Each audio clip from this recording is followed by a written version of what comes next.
Let's see if I get an advertisement or not. Sometimes happens oddly regularly. Alright, it looks as though we are live. YouTube is telling me we're live. Hello, everyone, and welcome to the Geekus Theoreticus podcast. Today we have yet another guest. This is Kill Team Hungary. We're going to be referring to him as Greg at his request. And yeah, everybody welcome him. Let's see who's in the chat. First person is Calcul. Hey, it worked. Bragging that you got this set up. Yeah, you little bastard. Hey, Nathan, welcome to the chat as well. Welcome, welcome, welcome.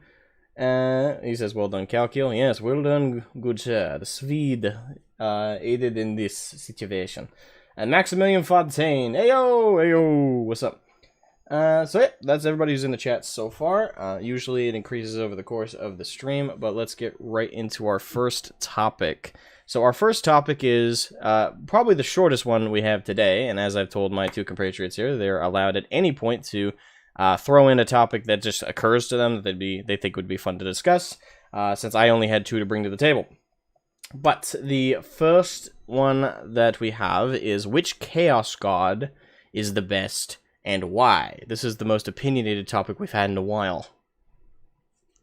So who wants to start? I have a feeling Ludus, my spidey sense is tingling that Ludus over here would like to start. Actually, I do have a segue when we get done with this one, a really cool segue. But should we put you last then?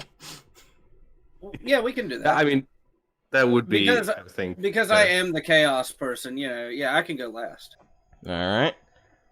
I guess I'll go first, unless you immediately have yours thought up, Greg. Sure, I always do. All right, go ahead. I like that answer. It's like I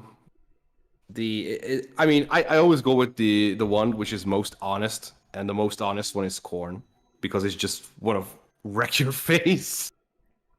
No further questions asked. So yeah, I'm going definitely with Corn. Just to clarify though, when you say Corn, do you mean old school Corn, where it's the two sides of the coin, where he is death, murder, kill, but he's also got the warrior spirit and a sense of honor and dignity, or new Corn, which is just the former? I think I like the old school better. I did a lot of historical martial arts back in my day, and the whole honor thing is very appealing. So I would say I would go with old school Corn. That's fine. Yeah. Maximilian Fontaine wants to know, is this just all chaos? This topic is. There was this story with the. It was an audiobook. I listened to YouTube. It was this Dark Angel chapter master. Jesus Christ.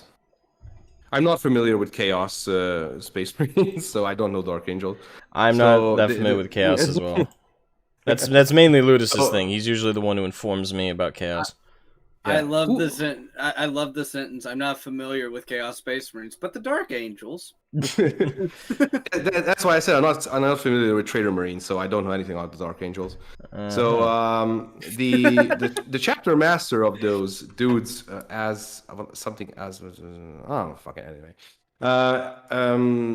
There was just this battle with Chaos Forces, and they got teleported onto some battle barge, which was basically invaded by Chaos. And there was this Tzeentch demon who made a pact with Karn, the betrayer. And this demon promised the head of the chapter master of the Dark Angels. And basically he got bamboozled. The chapter master went away because the chapter master spoke the name of this demon, because they got Luther locked up in a rock, and Luther is speaking in tongues, so he is just cranking out demon names left and right because some chaplain is torturing him 24/7. And he basically froze in place, and Karn got to him. It's like, oh, because where's the chapter master? And it's like, well, he got away, but let's make another deal. And he said, nah, and he just cut off his head. Nah, fam, we good. We had one of these, didn't work out so well. Head, please. I will say that was like. Yeah. I will say that my favorite character in all of 40k lore is Karn the Betrayer. I'd say Sigismund personally, but Karn's probably second or third. Karn is... The reason I love him so much is because he had the opportunity not to fall And it was just like that last little chance, just like, okay, if I do this, I can be sane again and actually have some honor left. No, I'm just going to kill this 1,000-sun captain. Do you enjoy the poeticism of it, I suppose? Yeah, kind of, because it's like he had that opportunity, and it's just like, no. You could technically argue that most of the traitor legions, to a degree, had a choice. And after all, even within individual legions, there were non-traitors who either got killed or escaped and became loyalist during the heresy.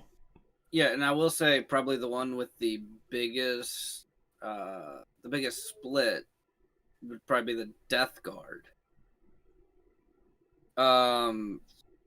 Off the top of my head,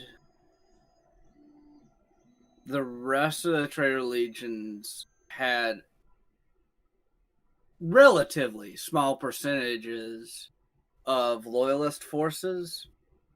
And when I say relatively, I'm still talking like 10-20%. But I believe the Death Guard was almost a complete 50-50 split. And it was one of the bigger legions too. So yeah, but those were the mostly Terran recruited legionnaires, right? Yep. Yeah, it was split between Terran-born and Barbarous-born. Yep.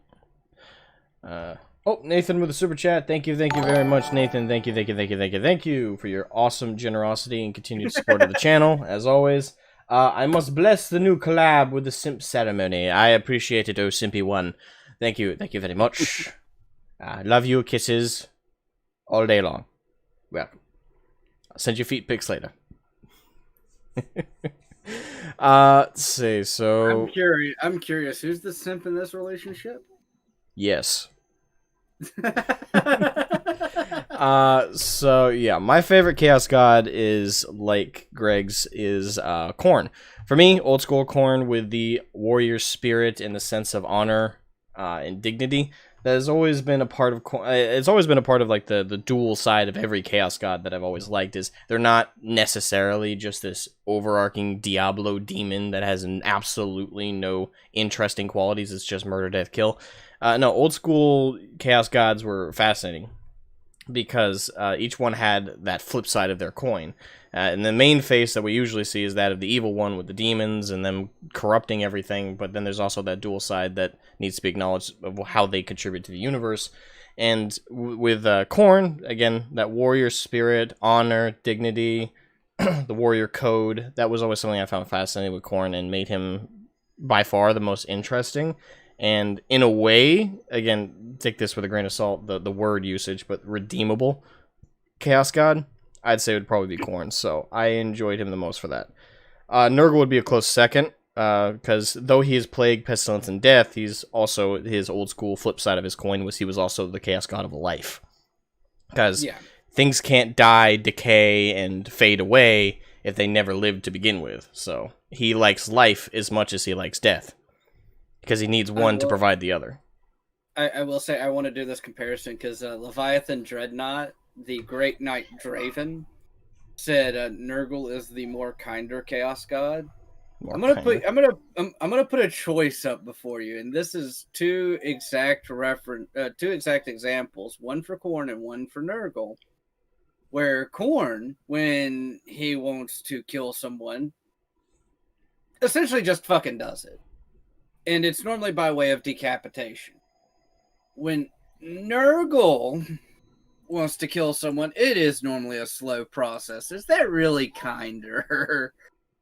Look at, for example, Decius from the book Flight of the Eisenstein. The way Nurgle eventually corrupted him was by infecting him with Nurgle's rot. That's usually the go-to way to corrupt people for Nurgle. Yeah. It's like, do you want to live? They have abandoned you. Yes, I do. Big fly monster. In fact, Lord of the Flies, because copyright reasons, I guess. I don't know. So, yeah. He did that. Cal Kill said he likes Zinch. As the very existence of this collab should make clear. I hurt my throat doing that voice a little bit. I hurt my voice. I will survive. Mere moments. It's not like my lungs are half dead anyway, asshole. Old man. I have the power of youth on my side. Only by about a decade. Still as mature as you, though. That should really hurt you. It doesn't because I'm glad to be a big fucking kid. So before I give my answer on which Chaos God is my favorite, I'm actually going to do the Chaos answer and explain what I think are the pros of all four. We should have like a pop-up meme of, but wait, there's more! But wait, there's more! That's totally what that would have fit right there. Like, that would have been beautiful. Down there. Well, this is where I specialize, so... The segue, man. So here's a topic, let's go over here. But no, with Slaanesh has probably one of the more interesting pros out of all of them. Slaanesh technically has power over all the other Chaos Gods through the power of excess.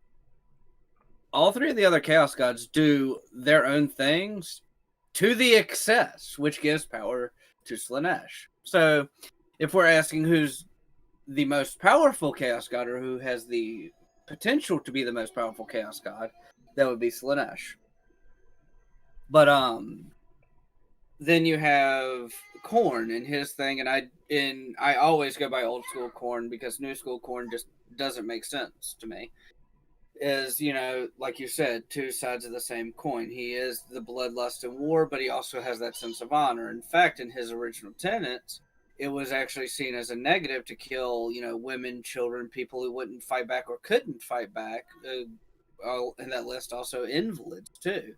So that was really a really cool balance to him. Nurgle, as you kind of touched on, Chaos God of death, disease, and pestilence, but also life. Growing new life from his diseases, a really good example. Nurgle's Rot. Because, and I love this example, and this will definitely make sure no one sleeps for the next week. Nurgle's, like most viruses and diseases in real life and in 40K, are either like a virus strain or a bacteria strain, and they are technically alive. Nurgle's Rot is like microscopic demons. The best kind. Yes, so that's a really cool concept. Yeah, the moment Cyphers Kane realized this, it's like, we need to blast the vaccines, y'all. And they did. And then it worked. And then there's Tzeentch, who the pro to Tzeentch is he has probably got to be the best writing tool that GW has. Because even Tzeentch doesn't know what his plans are at this point.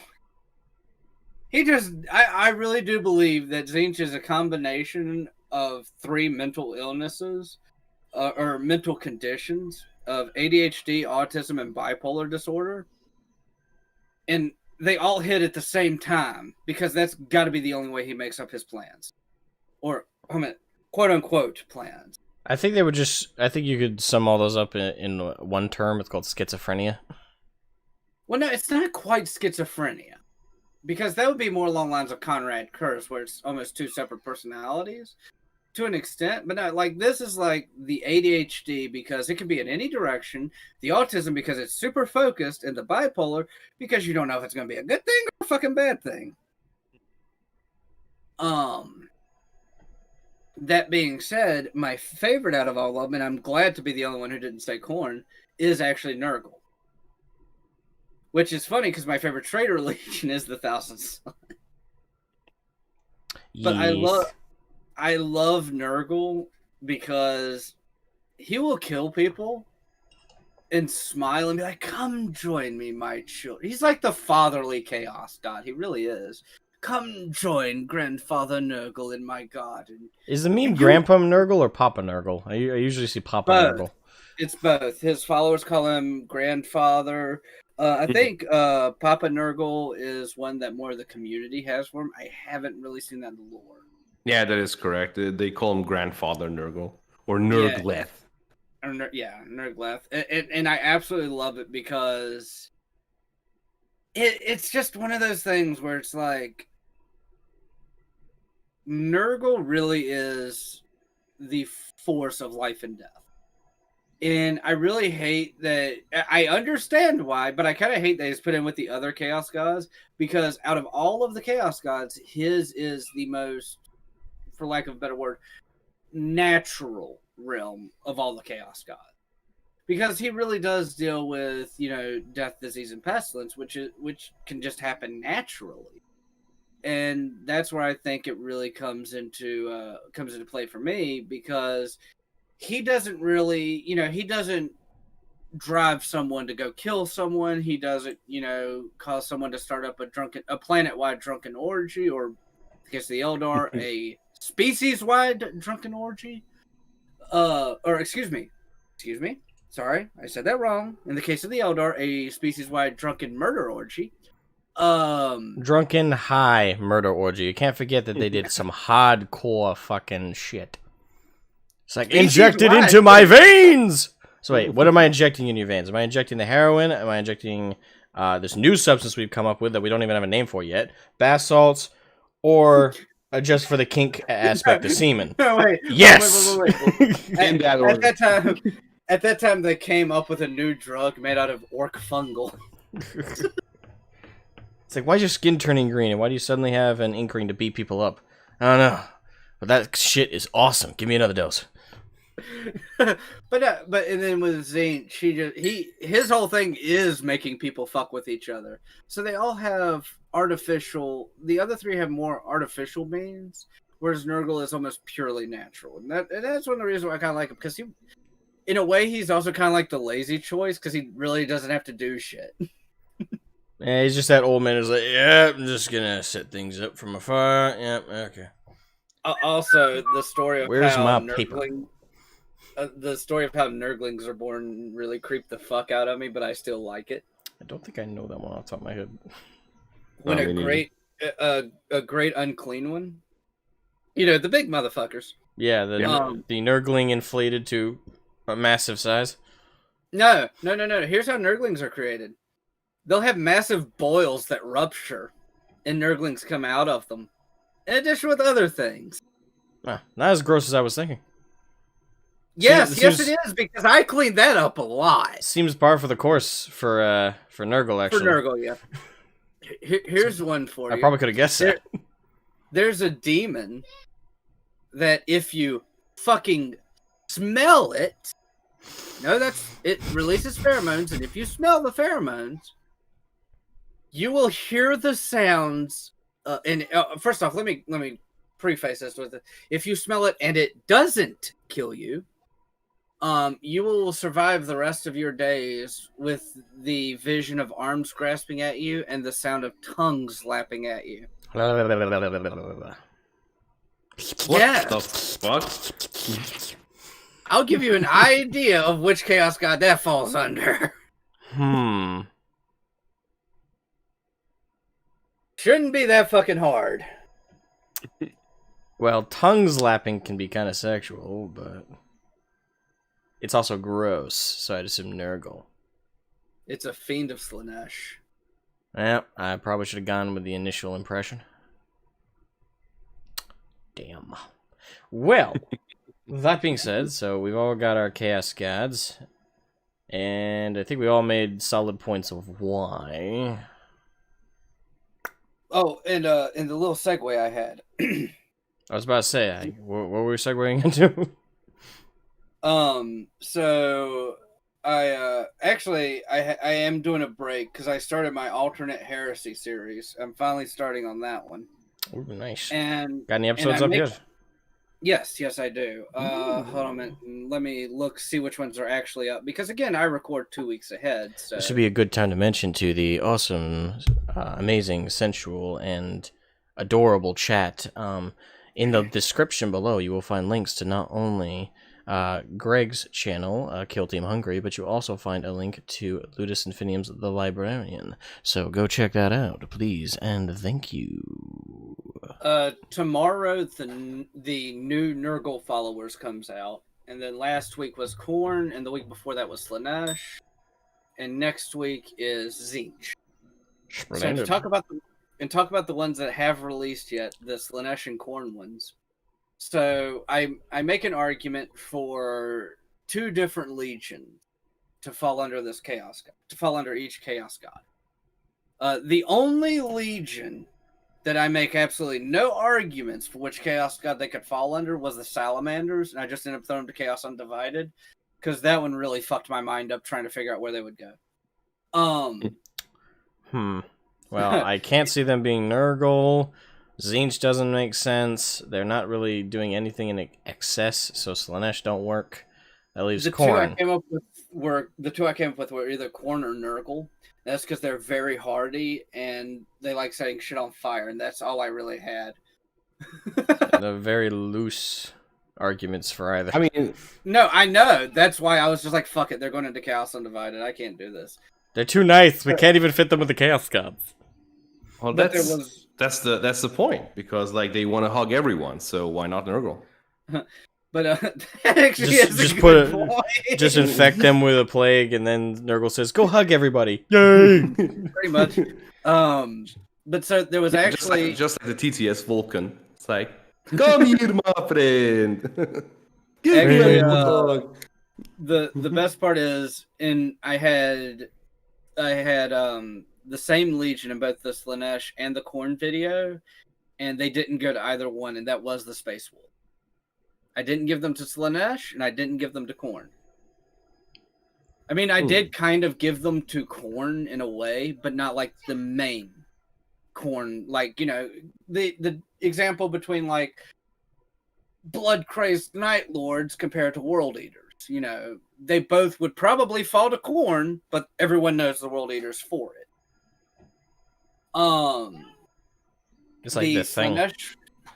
The Slanesh one I ended up giving to the Blueberries and Rebute Femboy Man.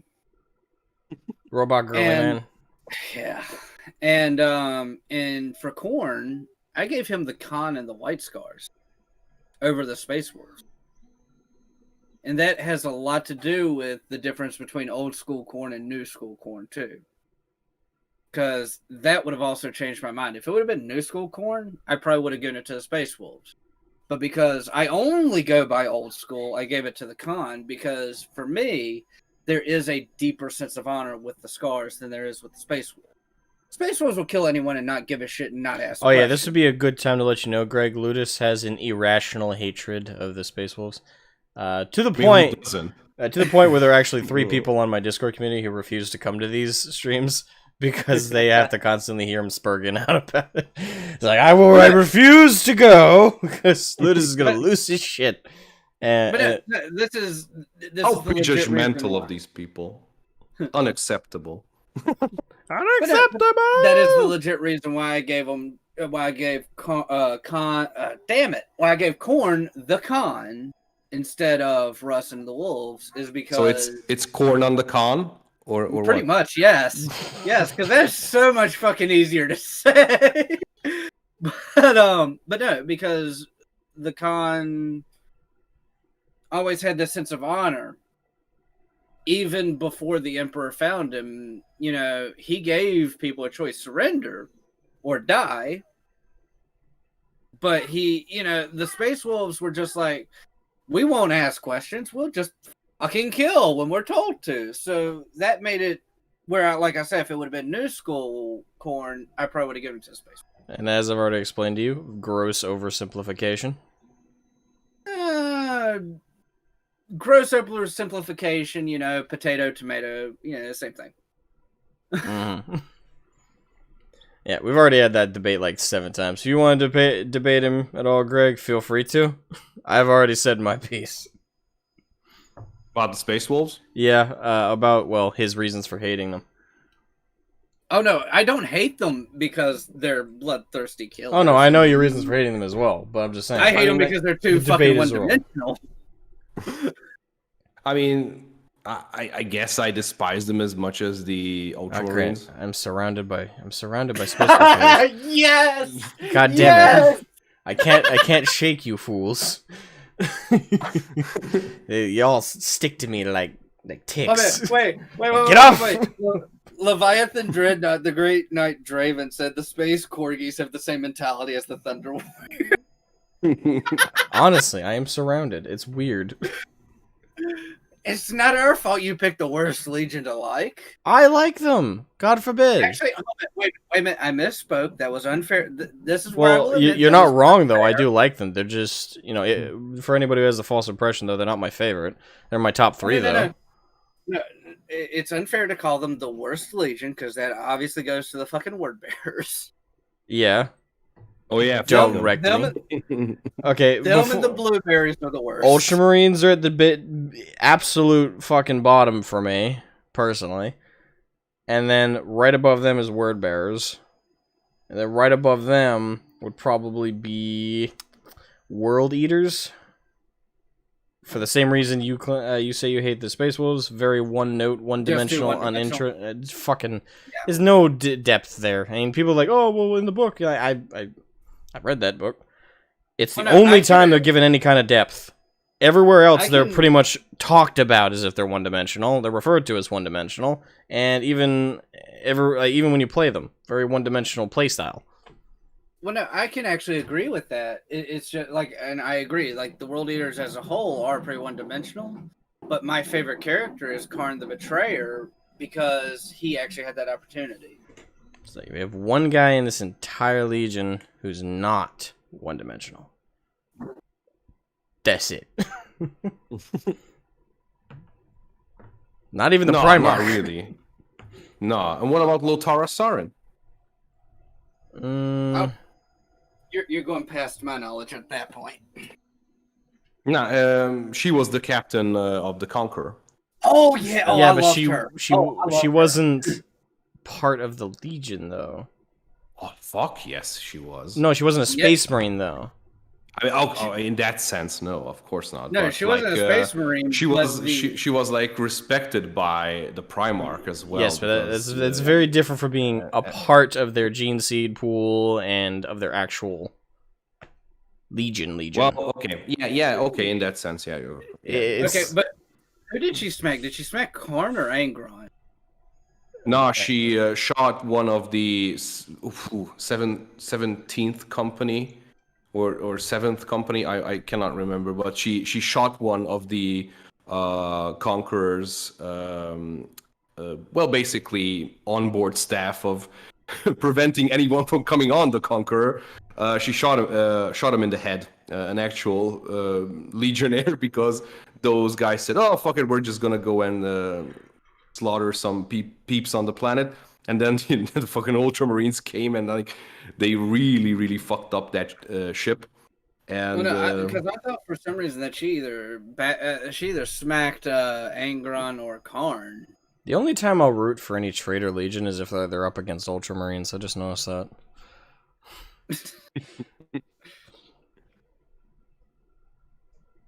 Yeah, but I think they are just as tragic as the Blood Angels. I think because my favorite is the Blood Angels. I don't agree with that at all. I think that's a great disservice to the Blood Angels to do a comparison there. I mean, to what has happened to them. They've both been touched by Khorne, though. I mean, how they started out as these I would say noble, because I mean everything went pretty good for the Warhounds. Yeah, but are you gonna say that Are you gonna say that they're on the exact same level as Blood Angels, who didn't fall to Khorne and do their best to fight back against that every day, as opposed to the World Eaters who did? What were the Blood Angels called before they were Blood Angels? I would say I'd say that's not an equivalent. I'd say Blood Angels are a solid tier above the World Eaters because of their ability to resist and fight back. Hold on a minute. I'm going to argue this. Blood Angels after Sanguinius, absolutely. Before, you're going to have to make an argument. Yeah, I mean, after this whole Black Rage, Red Thirst, then Black Rage happened, I would say if we just like forget about the timeline and put them side to side, I would say they both share a very, very sad and tragic history. I'm just saying. I'd say yes, but I don't think they're equivalent, is what I'm saying. I'm not saying World Eaters don't have a tragic backstory. They do. But as respectable and as badass as the Blood Angels? No, I won't agree with that. Well, yeah, I mean, yeah, in a sense, because World Eaters didn't really do anything against it. Because like, oh, okay, Primarch is killing our ass. Okay, it's fine. I think this is what we have to roll with. And Blood Angels are like constantly like biting on their own hands. It's like, no, we need to resist this shit. Some of them do, some of them don't. Most of them, I mean, 99.99999% doesn't. But they are trying. And real quick, that's the major difference for me. Before Sanguinius, they were called the Revenant Legion, and they were known. Like, of the few things that were known about them, they were known that collateral damage was not words that they knew. And they were also fucking horrible cannibals. So, yeah, they have some black marks in their history too. It's just the difference is after Sanguinius was a positive force for his legion, where Angron was a negative force for his legion. So this is the case where if you take the Primarchs out of the equation, if, for instance, Sanguinius doesn't come to the 9th Legion and Angron doesn't come to the 12th, and they have no Primarchs at all, they could have actually been reversed if the 9th would have stayed on the route they were going. No, they could have been the bloodthirsty monsters. Yeah, but that's a what-if scenario. That's entirely different. Well, and in that what-if scenario, I would agree with you, and especially since Angron was probably the biggest negative force for his entire legion. Absolutely. I wouldn't go that far. All right, well, what would you say is the biggest negative? Besides Angron. I would say he would probably be the 3rd biggest negative. What's the first two? The bottom 2 would probably be Lorgar and Mortarion. Okay, I'll give you Lorgar, but Mortarion, really? Yes. I don't know if I'd say he was worse. His legion had the biggest split. I wouldn't. Out of all traitor legions. I would not agree that he. I would not agree though. I think Angron was far more detrimental to his own legion than Mortarion.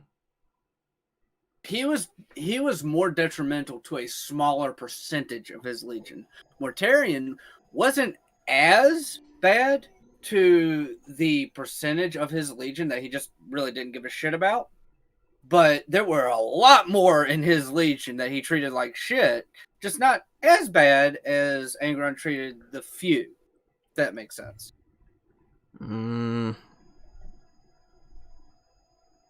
Mortarion treated more people badly, where Angron treated less people a lot worse.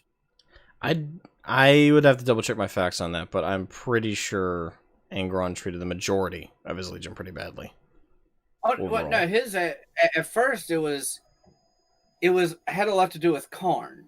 So at first, no, he outright despised his legion. You're absolutely right. In fact, he killed 7 captains. But after Karn, yes, he still did almost have this dismissive attitude, and he saw them as tools, but at least he stopped fucking killing them. Mortarion almost set his legion against each other. And again, this is almost a half and half thing.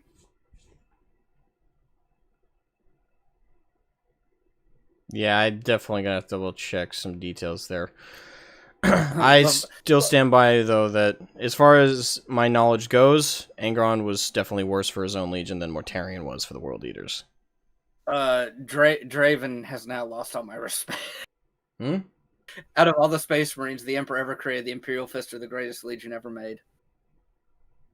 Even though I'm a 7th Legion fucking fanatic, I would not agree with it. Because honestly, here's the thing. I don't think there is a greatest legion. I think there is the top of the shit pile. I would think there's definitely a top of the pile, but I don't. Even as a 7th Legion fanatic, I wouldn't put the Imperial Fists at the top. They're close for me, but I don't think they're at the top. taking all my biases out of this, my love for the 15th and the 5th. Can you take all your... I don't think you can. Yeah, no, listen. Hear me out for a minute. Taking all my biases out of it. My top 3 are the 15th, 5th, and 9th. My bottom 3 are the 17th, 13th, and 6th. And even taking those biases out, all of the 20 legions had their pros and their cons. And I think even though they had different pros and different cons, that helped balance them out. So it's really hard to pick which one was objectively greater and which one was objectively worse as for what they were supposed to be. Now, once you start throwing like the Primarchs in there and what they did, then yeah, you could start getting into which one was better, which one was worse. But for just what they were as a legion, okay, well then, then let's do this. Let's just get everybody's perspective on this one. For the legion minus the Primarch, who would be on top for you guys? Minus the Primarch. Minus the Primarch. It would probably be Death Guard for me. All right, you go Death Guard. Greg? Well, if we're talking about legions, I would say the Legionis Custodes is the best legion. We're gonna exclude Custodes since that is cheating.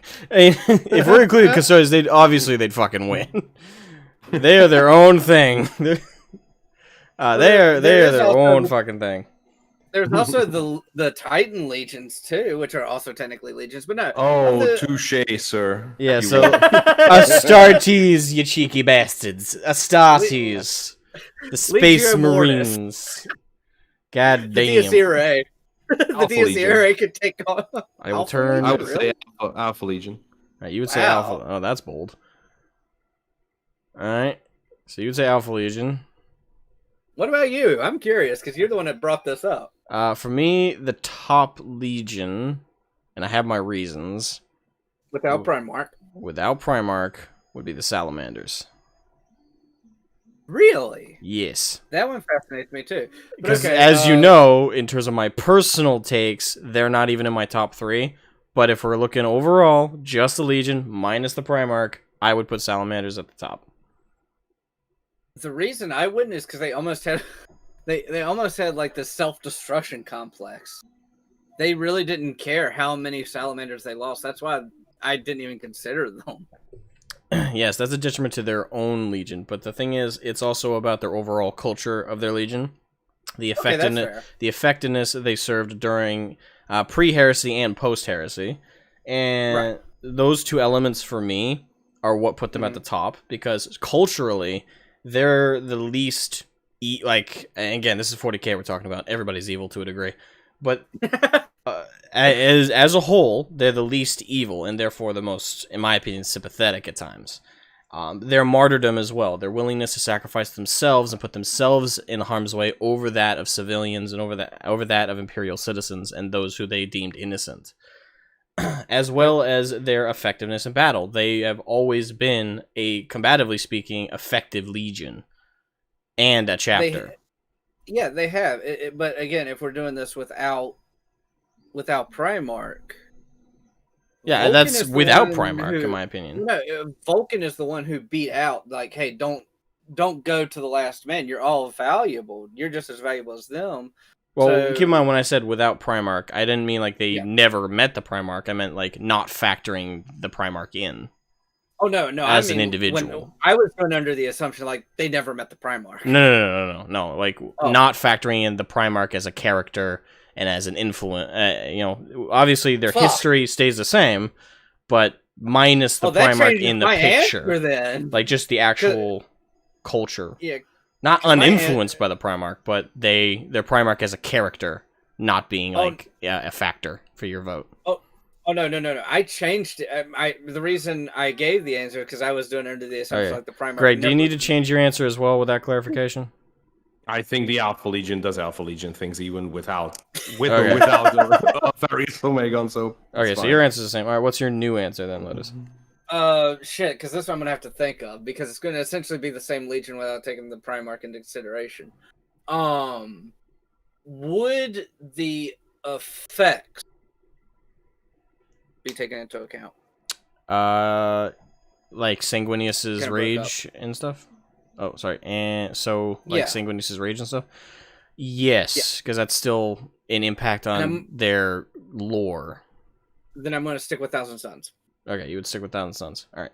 Yeah, this is one where I'm going to dig in my heels with Thousand Suns. But here's the difference between my two answers, and here's why. Thousand Suns I've always loved because of their thirst for knowledge, and they're not giving a shit on who knows and who cares.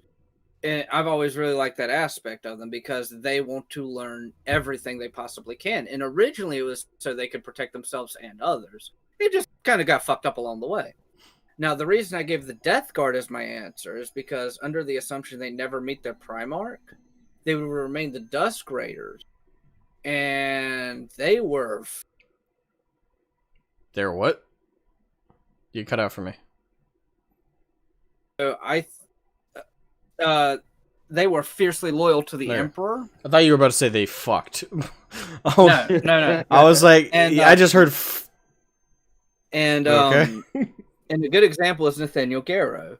So, with that being said, if you keep Mortarion away from the Death Guard, period, I think the Death Guard would not only be one of the most loyal legions, but also probably be one of the most effective legions.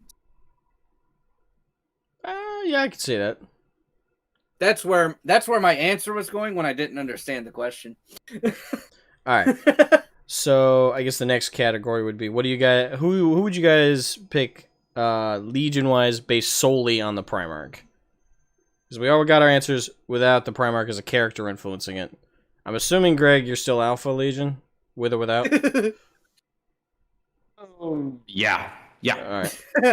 Alfarius is best boy, apparently. Shit. You're gonna have to give me a minute to think on this one. All right. I guess I'll say mine. Actually, then. Oh, go no, ahead. wait, no. I figured mine out. I know which Primarch I like the best. Go ahead. Khan. All right. So you would be White Scars and Khan. Yeah. Well, I thought we were just doing Primarch. So mine's We my are, favorite but I'm just Oh. kind of directly yeah. connecting the Legion as like a okay. attachment Yeah. there.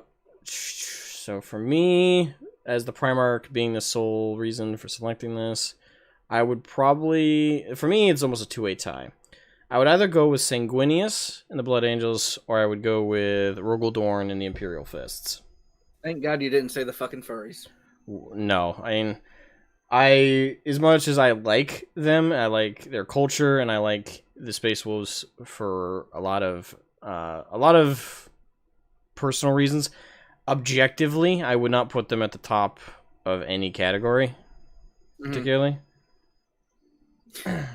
But Uros says salamanders because big friendly man gives nuclear hugs. and yeah, Vulcan is pretty great, but once we bring Primarchs in the picture, there's a lot I think other Primarchs have over him. Especially my argument for Rogaldorn is his icy cold practicality. He's logical, he's commanding, controlling, and he's again it's that stubborn practicality and cold logic. It's very respectable in a lot of ways, and I think that it's something that would make not only a great leader, but it's also been proven through his own history. It's made him a very effective combative force. Even just how Horus himself described what a fight would be like between the two of them, the Luna Wolves and the Imperial Fist, Horus and Rogaldorn, it would be a fight between an unstoppable force and a movable object. Right. So I think Rogaldorn, included in the picture, is a very good candidate for me for best, him and his Imperial Fist for best Legion. The reason I argue for Sanguinius is not only was, as all the Primarchs have pretty much described, even the ones that turned traitor and really hated the Loyalists and everything, pretty much everybody, with some exceptions, at the very least liked, and in the best cases, loved Sanguinius. He was, in many ways, as they described, the best of them. Oh, yeah. Very much the angel archetype, so very on the nose there. But he was an effective combatant, and particularly so. He was a good leader, an inspiring leader, which is always important. And I generally think he was a great influence Not a perfect influence, but a great influence on his legion as well. And over all the Primarchs, really, and their legions. Basically, he was an icon amongst them. And that's very similar to why I picked my choice of the Khan. Because he literally picked... He was literally put in charge of the most splintered legion. And he brought them all, made them one cohesive force. And he did it through an honorable way. Granted, a very interesting way, but he brought them all together, and he brought them to value honor in each other. And it's really fascinating going through some of the Khan's lore, because before I started doing the Primarch videos, I had this really bad misconception of him, that he was just... He and Russ had a lot more in common than I was comfortable with. But after going into his lore, they are very different. And it's one of those things where we're going into it, it's like, oh, wow, I didn't even know this. But at the same time, it's kind of like, that's really cool how he does some of the stuff he does. Because when he takes over... Mundus Planus, he does it by essentially giving people the choice. Like, you have seen us kill all these people. You can surrender, or we will kill you too. How nice and so he at least gave them the choice. And he carried that over to after he reunited with his legion and started traveling the stars. He would go to a planet and be like, you can fight us, you'll probably lose, or you can join us. And just very cheeky. The fact that, the fact that he did that was really kind of cool, because everyone sees the Khan as kind of like... And he was also very detached. He was very detached from both loyalists and traitors. And two of the Primarchs he were closest to was, of course, Sanguinius, because, like you said, everyone either liked or loved him. Pretty much. And Magnus the Red. And in fact, for those of you who don't know, here's an interesting little piece of side lore. There were 3 Primarchs who came up with the idea behind the Librarius. Of course, everyone knows Magnus and Sanguinius, but the third one was the Khan. So, going through that and seeing his relationship with Sanguinius, with Magnus, and in fact, after the Council of Nicaea, Jagatai was actually upset that he wasn't there and just sent one of his storm seers there instead. And because he was more of the moderate side of it, because he agreed, like, hey, Magnus, you shouldn't be going that far. But at the same time, hey, Dad, we need to, there does need to be some stuff going on so we can protect ourselves from other forces that use this ability. In a way, kind of like a fight fire with fire, but don't fight a matchstick with a fucking flamethrower. And that was the main idea behind his argument. And he felt really guilty because he wasn't there. And he really did believe for a little while that he could have stopped the Thousand Suns from falling. Which you probably could have, to be fair. Yeah, that's an interesting little piece of side lore for you. That's cool. So me and you have our arguments, me and Ludus. Greg, what's your argument for Alpha Legion? Being the best Legion, you mean? Well, in this case, a Primarch. With the Primarch. Well, I'm actually writing a fan fiction about the Alpha Legion. This is my second. I just finished my Custodes fan fiction. I gave it over to a Vox in the Void channel. Does amazing work in voice acting Warhammer fan fiction. So I can't wait to cringe over mine. And so the second thing I'm doing with them is the Alpha. There's so much bullshit around the Alpha Legion that it's like everything seems to just go, and you would say that, oh yeah, that's something that the Alpha Legion would definitely do. It's like, first of all, there are twins, and some say that there's a third as well because the Hydra has 3 heads. So 2 of them are supposedly cut off. I mean, 1 is for kind of sure. But the Alpha I Legion love that one is for kind of sure.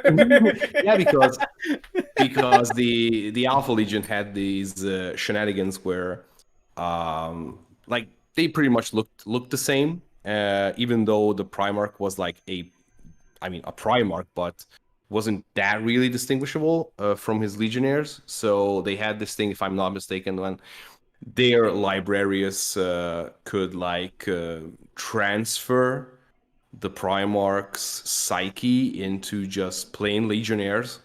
So basically, the Primarch acted out the real important things while not endangering himself, like going in like suicide missions or such and such, and they are like everywhere, everywhere. They infiltrate every chapter. They are there at every Legion.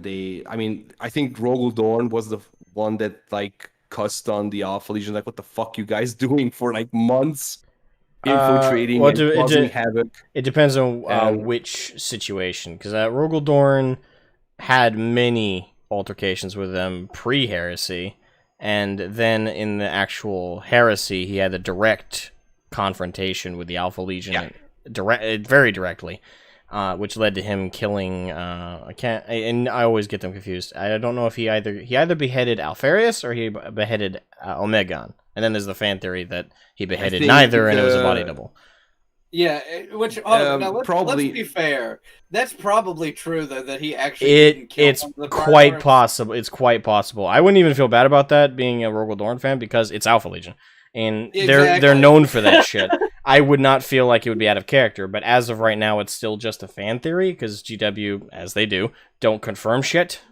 So as far as we know, as far as the lore has told us anyway, with Rogel Dorn, he either killed Omegon or he either killed Alfarius, and I always mix them up, so I don't know which he was supposed to have beheaded in that battle. Because the other one was killed by Gilliman. Yeah, off the top of my head, supposedly. Off the top of my head, Dorn killed Alfarius, and Yes, that is correct. Dorn killed Alfarius, and Gilliman killed Omegon. Rowboat Girly Man killed, allegedly, Omegon. But all biases aside, can we all agree that what Gilliman, the straight up bullshit he pulled right after the heresy ended, we all agree that's like the biggest reason he's such a shithead? Well, one of mine anyway. I could go with that. My only problem is that's not why I hate him. I understand why he put the Codex into effect. It's not even the code. It's the specific actions he took to do so. Oh yeah. Oh no. Complete disrespect to his surviving brothers. His willingness to start a second civil war over it. Completely no hesitation to do so, by the way. The way he treated the Imperial Fists in particular, but let he literally let the Space Wolves do their own thing, because he didn't think that a fight between Russ and the Ultramarines would go his way entirely. So, he entirely focused his bullshit, his straight up jackassery, on Dorn, because he's the only one he was confident he could bully.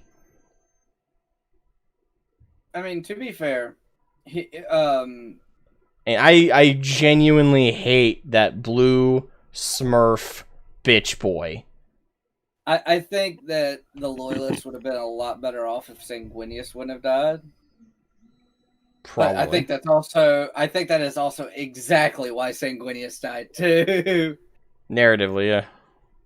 So it's one of those things where I agree with you that Gilliman, like, the way I look at it is, you know how everyone calls Horus the arch traitor? I think they labeled the wrong Primarch as the arch traitor. Mm-hmm. If you look at 30K Imperium, like pre-heresy or even during the heresy, realistically, versus don't even get me started on the bullshit the Ultramarines did during the heresy.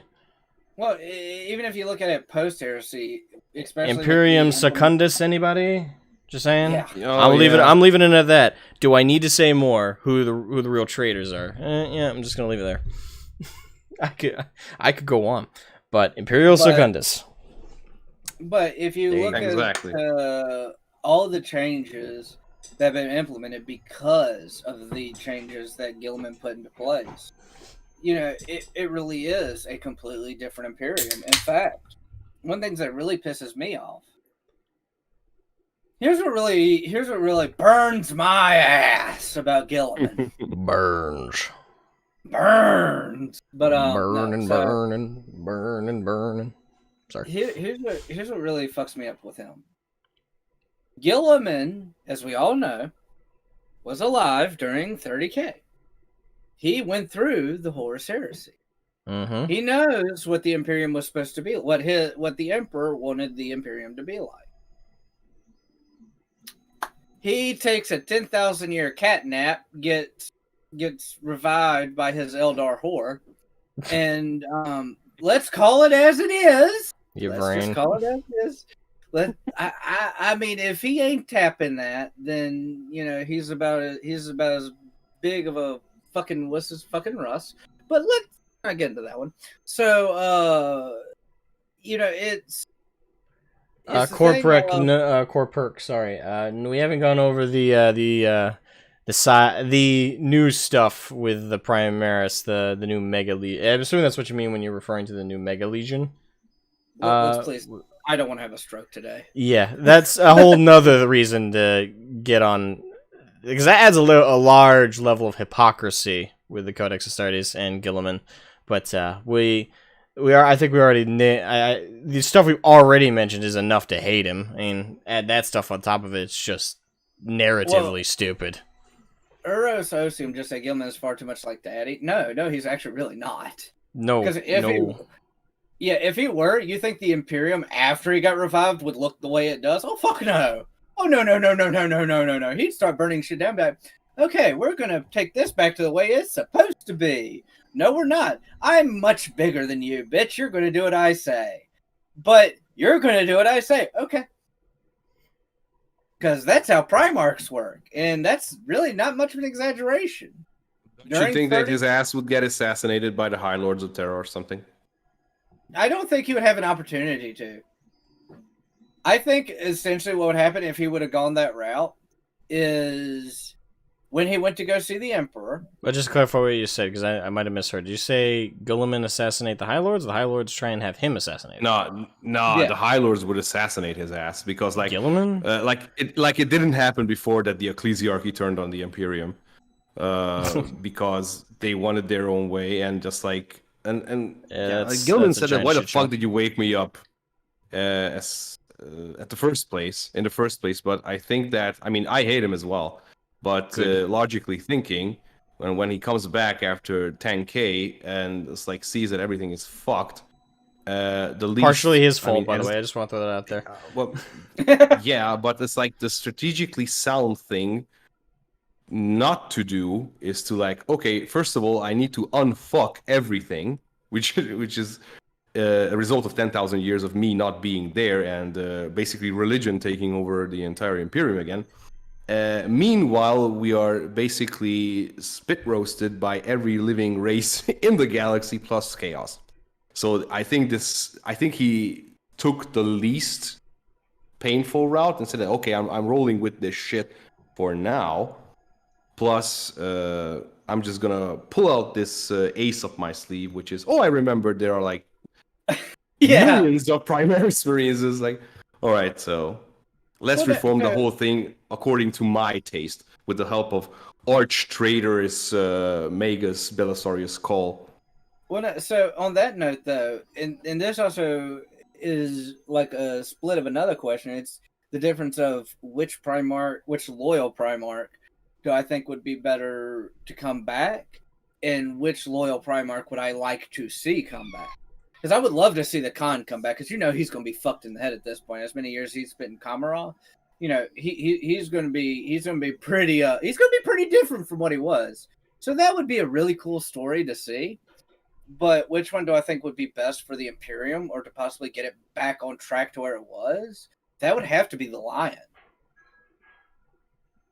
I think out of all the loyal Primarchs, the only one who could, quote unquote, help skill them and get shit back to like 30k Warhammer would only be the Lion.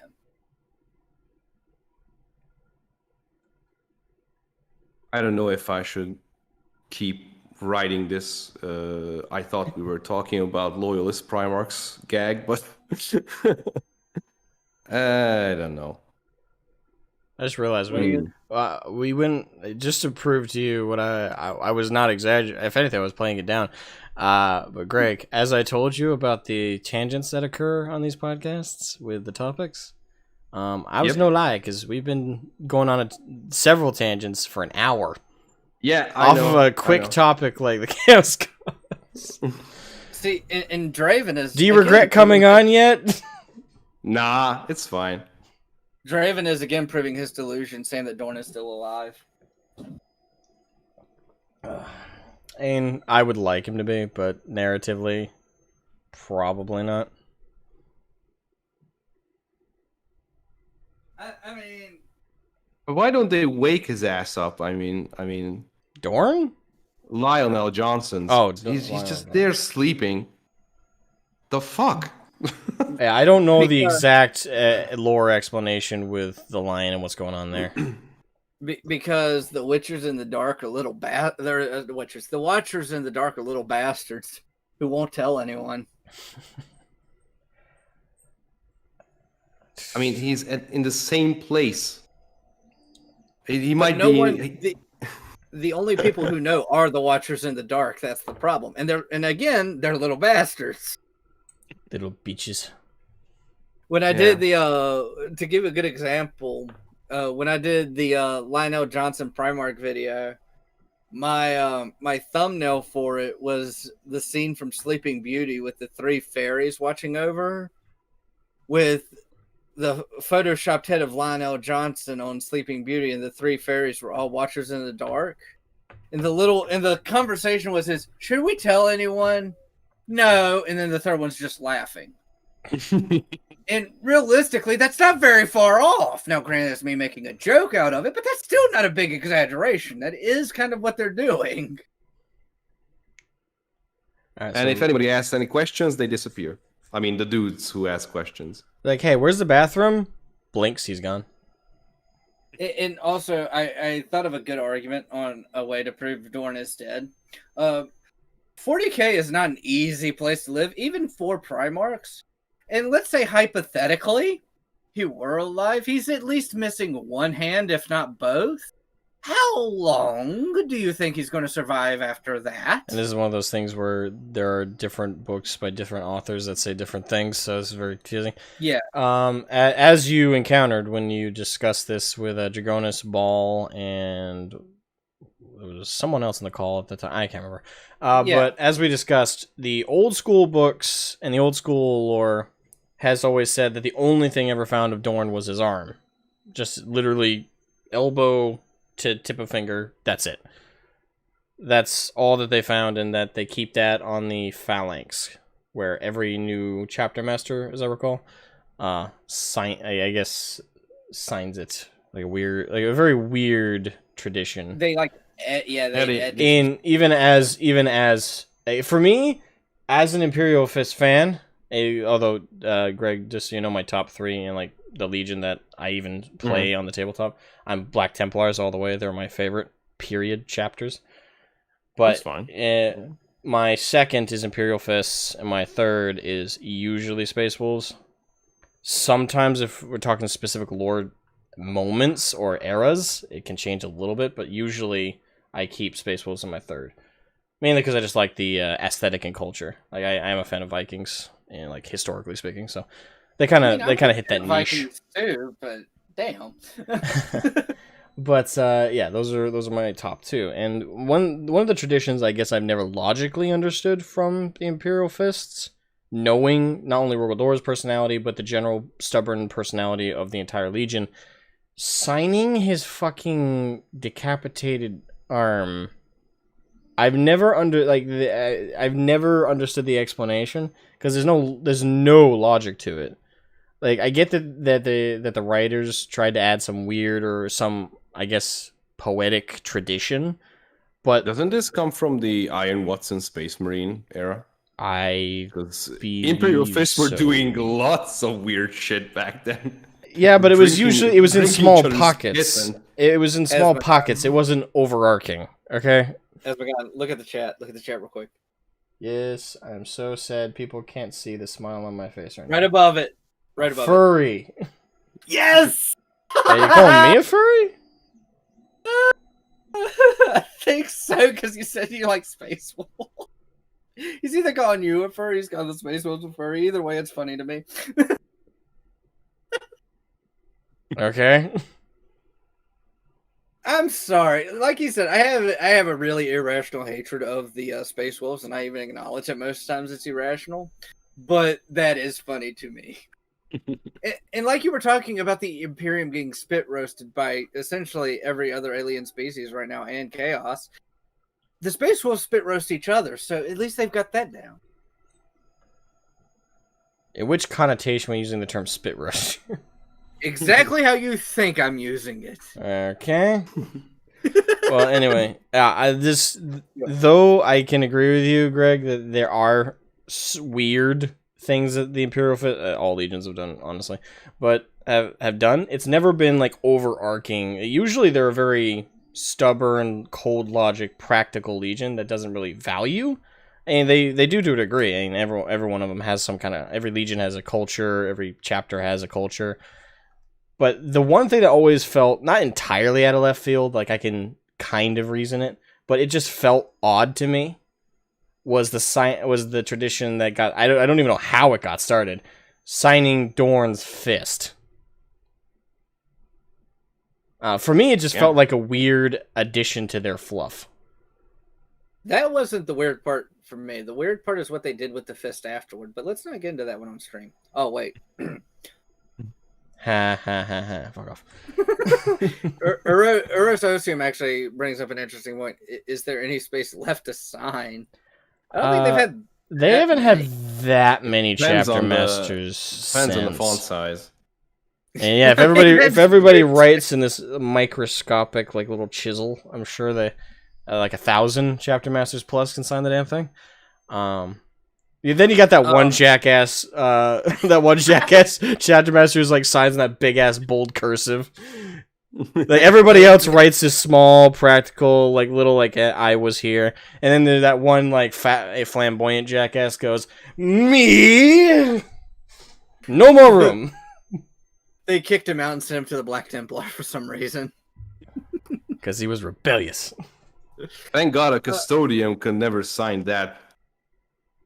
It's like it will be one person all over the fist. And the weird part for me is I don't really have favorite chapters because I really don't. I honestly don't care that much for modern 40k. I prefer Horus Heresy 30k. Yeah, you're big into 30k. Me, I'm generally overall, though I'm starting to be more on your side of things with because all the new lore. Oh yeah, by the way, Greg, I'm assuming you know about Urda, right? Again, please. What? Urda. Familiar. The Primarch's mother, basically, who threw them into the warp. Yeah. Oh shit! Did you hear about that? Yeah. Yeah, I heard, but I thought. I thought that reaction you still have to ask. Yeah, if you have the book, it's in the Saturnine book of the Siege of Terra series. Yeah, I just read up on it, but just like the way they shoehorned her in, I was like, nah, fuck that shit. That's the listen. Black Library have a very bad reputation at this point for their writing, but that has got to be like the worst way to just throw in such a big. Like, the book is not even about her, not even remotely. Because I've known about Astarte, who was basically the founder of the Astartes project and a very, very essential figure. But yeah, and the thing is, I don't have a problem with Astarte. I don't have a problem with her. I have a problem with Urda. Yeah, but that wasn't that story originally, as you said, shoehorned in, because originally it was, I think, in the first Heretic when Ingethel took a couple of word bearers back to the past when they were in the warp, and actually they time traveled back, and those word bearers disabled the Geller field that was protecting the pods, and then the Chaos God could yeet all the Primarchs across again. That's the old lore though. Urda is That's a retcon of that. They retconned it. Because Urda is the one who as far as the specific description, it doesn't specify whether she disabled the Geller field, but it does specify that she's the one who yeeted them, not the Chaos Gods. Jesus Christ. So her inclusion makes the Chaos Gods lucky. Now, I've heard some people bring up the argument that, well, maybe Tzeentch or maybe the Chaos Gods influenced Urda. As far as I understand how it's written in the book, that's not implied. Yeah, essentially it's mommy slapped daddy at the dinner table and then threw all her 20 children into hell. Yeah, literally, her whole reasoning was she agreed. She's a perpetual follower of the Emperor, believed in his goals, offered up her genetics to, in a lack of a better term, water down the Emperor's genetics to make the Primarchs, so they wouldn't be exact clones of him. She does this. The whole project gets underway. She then magically at some point grows feelings for them as her children. The Emperor goes, nah, I'm judge, jury, and executioner, and I say, I get custody, fuck off. And she's like, well, if I don't get custody, no one does. Opens up a warp gate, a warp portal, and literally yeets all of them through the warp to, and I quote, protect them. She yeeted her children that she supposedly loved through into literal hell. Because she loved them and wanted to protect them. I want this to sink in. Isn't there a door which can be locked to the room where the Primarchs were? So that the woman cannot go in there and fuck things up? Well, apparently not. Well, so from what I understand with the original lore, it has something to do with the Chaos God sending Lorgar back there. And Lorgar, in a way, is the one who opened the portal, or he had something to do. No. It was the future Gal Vorback, basically. Oh. They because Lorgar just like, oh yes, children, go into that little portal there in the space. It's gonna be fine, and it wasn't. So they basically got her ass raped by demons, but before that, I think Ingethel the Ascended was still on the battle barge, and she was like taking these Space Marines, these word bearers, across various points in time. They saw how Lorgar kicked again. Lorgar was on the list, the long list, who kicked Jesus Christ. What's the name of the Eldar god? Kayla Mencha Kane's ass. They saw that as well because everybody kicks that Eldar god's ass every time. Hold on a minute. It's like a comic relief. I want to point this out. I just lost a lot of respect then if Lorgar managed to kick his ass. Yeah. Because Korax almost killed Lorgar. In fact, if it wouldn't have been for Conrad Curse, he would have killed Lorgar. Yeah, but Lorgar he didn't really want to fight, right? Well, Lorgar is known to be the weakest of all the Primarchs. He's the bitch boy. Yeah, but at that point in that battle, he didn't really want to fight because he thought that if he dies, then Angron lives or something. I don't know. Lots of fuzzy things. But yeah, because the gods, he had a vision. The gods gave him a vision that either he defeats Gilliman and lose, or he lets Gilliman win, and then in the long run he wins and Chaos can flourish. But not really sure about that. Have to reread lots of 30k lore. Anyway, long story short, then they just time traveled back a couple of Marines, and there was this whole big countdown.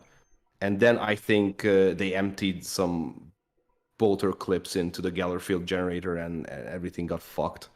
And this is what I mean. This story is much more appealing than a woman comes in, pulls a lever, and everything goes to hell. I don't know. This sounds lazy. It is incredibly lazy. And the thing is, as far as I'm aware, she's never been ever referenced, mentioned, hinted at, or implied in any previous book. She's just thrown into Saturn IX as a weird fluff inclusion. And the thing is, what happened after she yeeted the Primarchs doesn't make sense either. The Emperor didn't kill her. He banished her.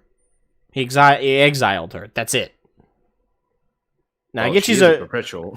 yeah, but the thing is, I'm pretty sure with his powers, he can nuke a perpetual, can he? I'm not sure. And Yeah, I'm fuzzy on that degree, but I'm pretty sure the Emperor had power to that degree. Because I know he pretty much, in almost every way, annihilated Horus. And I know Horus wasn't a perpetual, but he still vaporized him pretty much. Well, if you can kill the soul, which is what it's described. Yeah, when he killed Horus, he there's no way to rebirth Horus, supposedly, because he quite literally erased him. yes. So if the Emperor could do that to Horus, he could in a weakened state because he wasn't fighting seriously against Horus, and Horus had already beaten the shit out of him. At his best and most pissed, he's just gonna let her walk. Well, they did actually.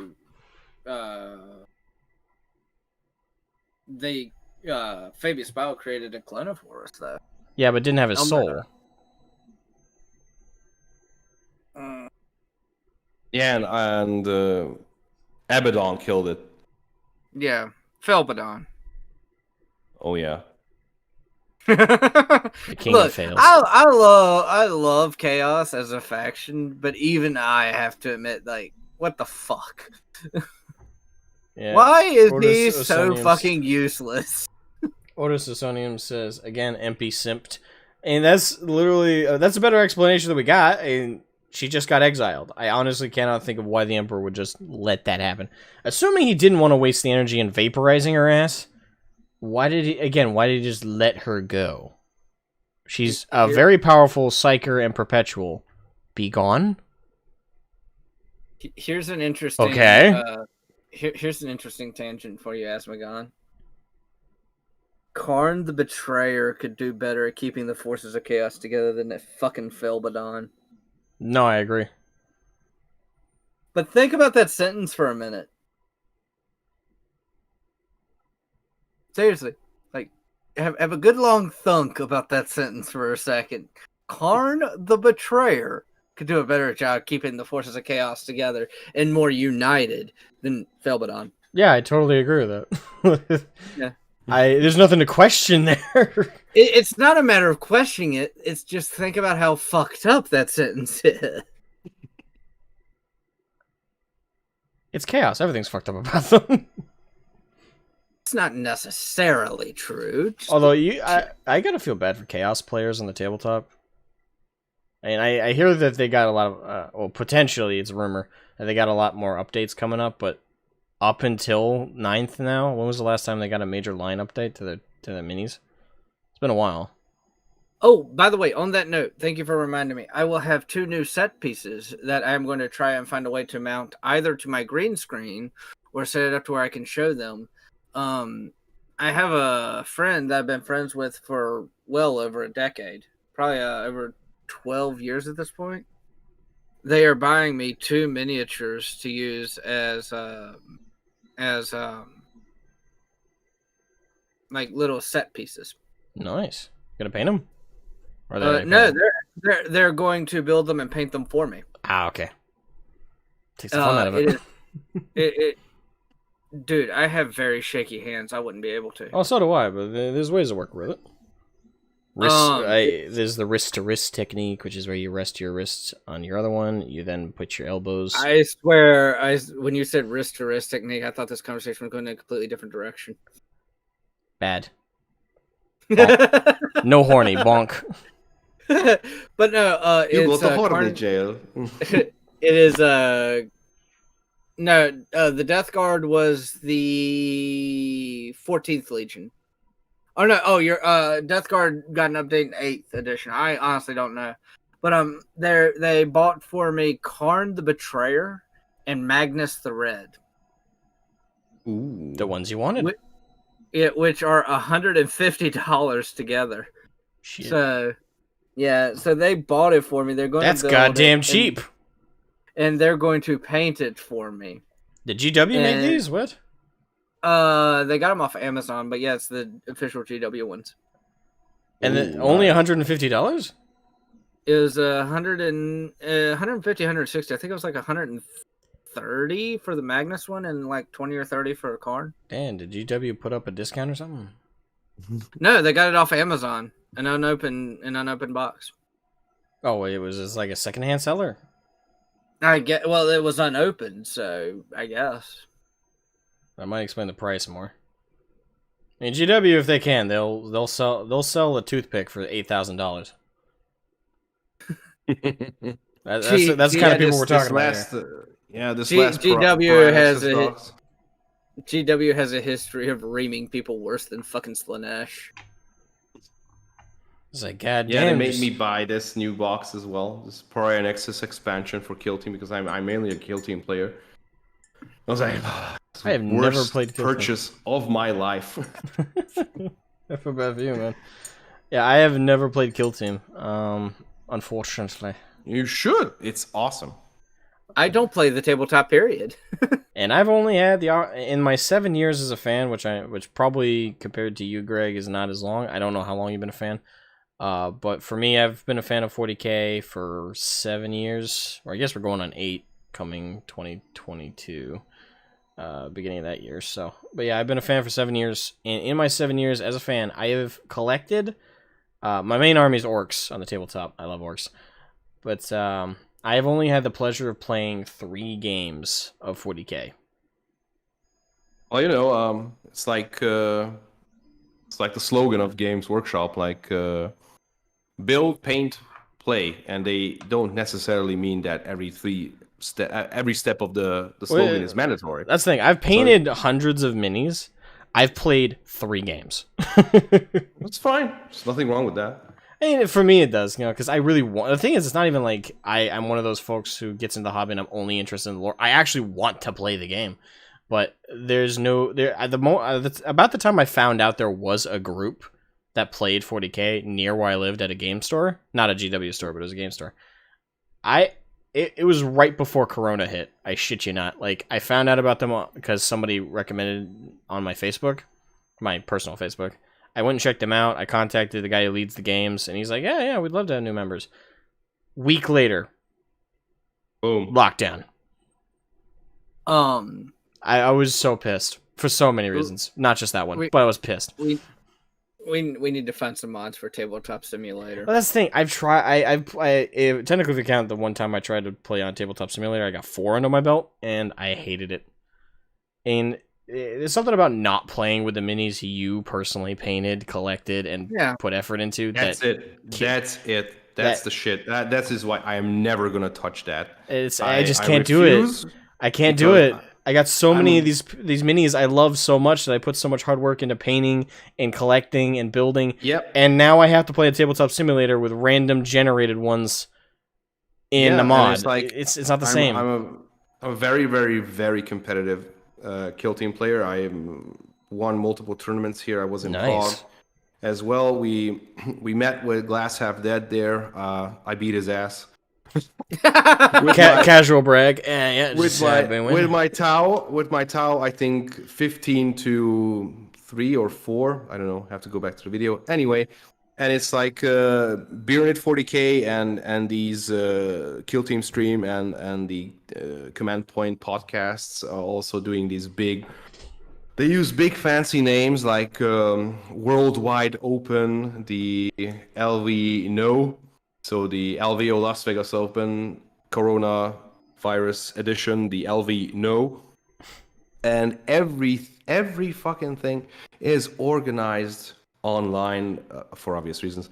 Online with the Tabletop Simulator, and I was like, man, I have spent I hope my wife is not here.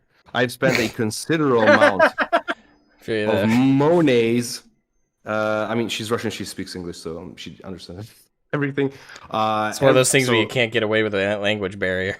Yeah, everything. So I would say at least 1 or 1.5 cars worth of money is in the hobby, accumulated over the years. And it's like I sat down, I assembled it, I painted it. It's so good. It's mine because I kit bash and such. Now I do what I do when I sit down to play World of Warships, and it's like a clunky ass engine with models which are like some of them you can't even find, if I understand, because they're licensed, and it's like GW doesn't like that very much. Although we can come back to that with fan animation. Yeah. Especially recently, what's happening to the fan animation. Oh yeah, I definitely want to touch on that today. Yeah, but yeah, it's like no. I cannot lean down. I cannot see for myself. If it is line of sight, not in line of sight. So it's like no, it's just not my thing. It's not worth it. Why did I buy all my models and everything? Why did I paint them? It's like, all right, have your fun, guys. It's like, call me when Corona's over. Oh yeah, I feel you there. You just reminded me, bringing up the towel. I got requested to do a video, so I'm actually putting off. Like I said, I've done the 4 Chaos Gods for my alternate hairs. The next video in the series is who I picked for War Master and their Legion.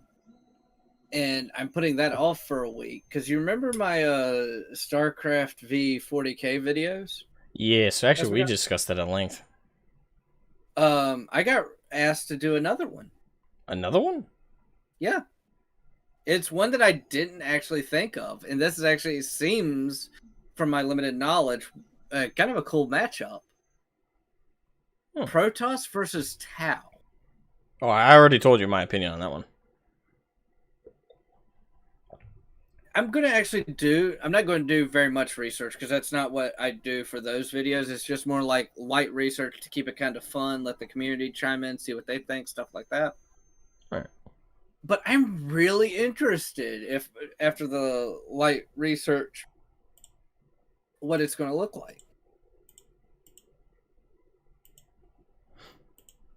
I'm curious to see your videos on that. I can't remember what was you said didn't you agree with me that the Protoss would beat the Tau?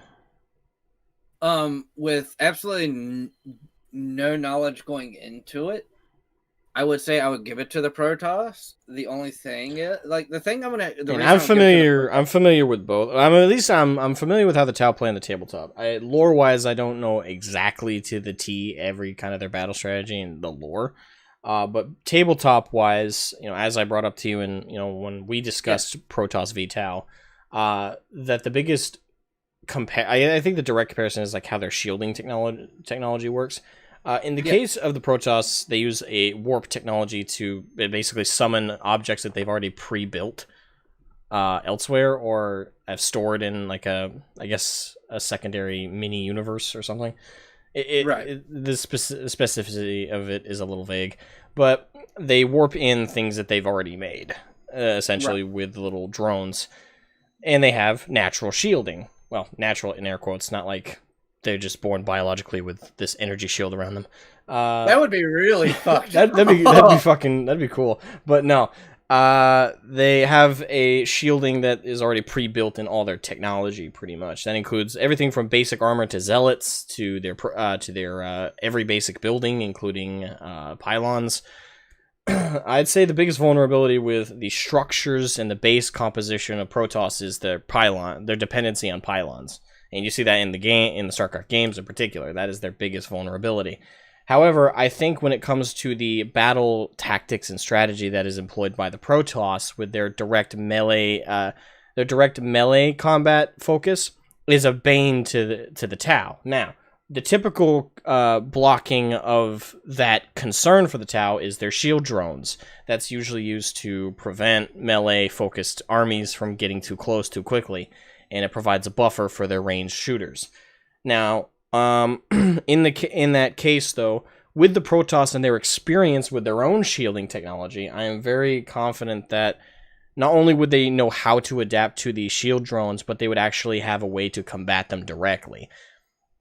So, in my experience, not only does it come down to just knowledge, general knowledge of their own technology, their focus on melee combat, which is the bane of the Tau, and their ability to subvert the shield drones, assumedly, I would say I'd give it to the Protoss. I'd say where the Protoss have a disadvantage, if we're talking pre-unification at the end of StarCraft 2, where they're more divided, their numbers are minimal, the Protoss would be a disadvantage at that side of things. They would have less numbers. That would be the only thing I would say, though, that I would give a direct advantage for sure for the Tau. Well, that so and their gun lines. Well, for me, the Tau have they take on enemies that fight very straightforwardly, like you said with the Protoss. They just don't stay there. So they already have experience fighting against that. That's something where I would bring that into question. But I also learned yesterday that the Tau have Titan killers. They're not as big as Titans, and I think their biggest suits are the size of a small Titan, like maybe a Scout. But they can fuck up big Titan. Oh yeah, they're really powerful with the tech, yeah. Yeah, so that's something I'm going to have to look at, because they do specialize in guerrilla warfare, and at the same time, I guess put against that tech though is Spear of Adun. Again, assuming if we're going post unification of the Protoss species after StarCraft 2, Spear of Adun, orbital support. But even if we remove space advantages and spacecraft, you still have the it's that four-legged. The Colossi? Yeah, thank you. I don't know exactly how that would match up. Again, this is one of those things where I'm pretty sure they're two different universes, so it's really hard to compare like what kind of energy beams and shit we're going up against here. I would probably still give it to the Tau in that regard, but I would say if I were you, I would research what of the lore of Colossi is versus the lore of what you're talking about.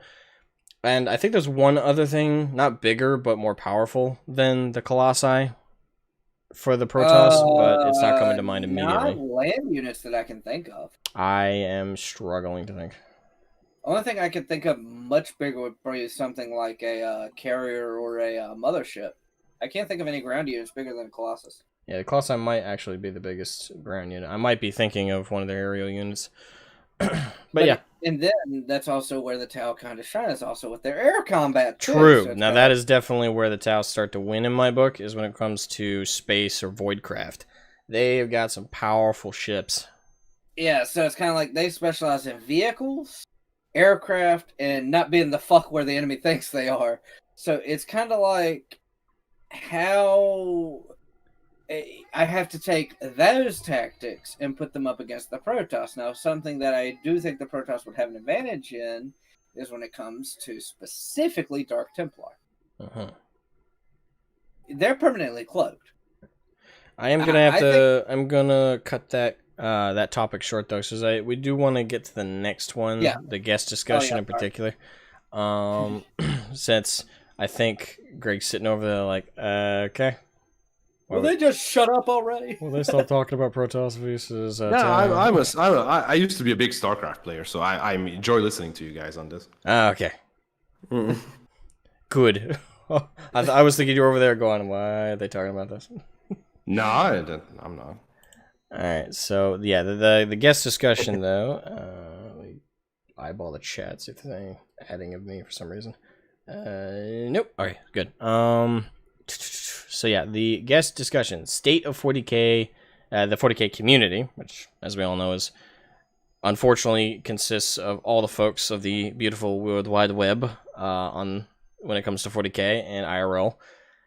You know, the whole community, the lore, and the apparent future of both the community, the lore, and the tabletop. I'm gonna let Greg go first on this one because we've spoken at length about it before. Yeah. So I don't want to overspeak him here. Okay, so state of the community, right? Yeah. Um, And where you think well, it's going. Yeah.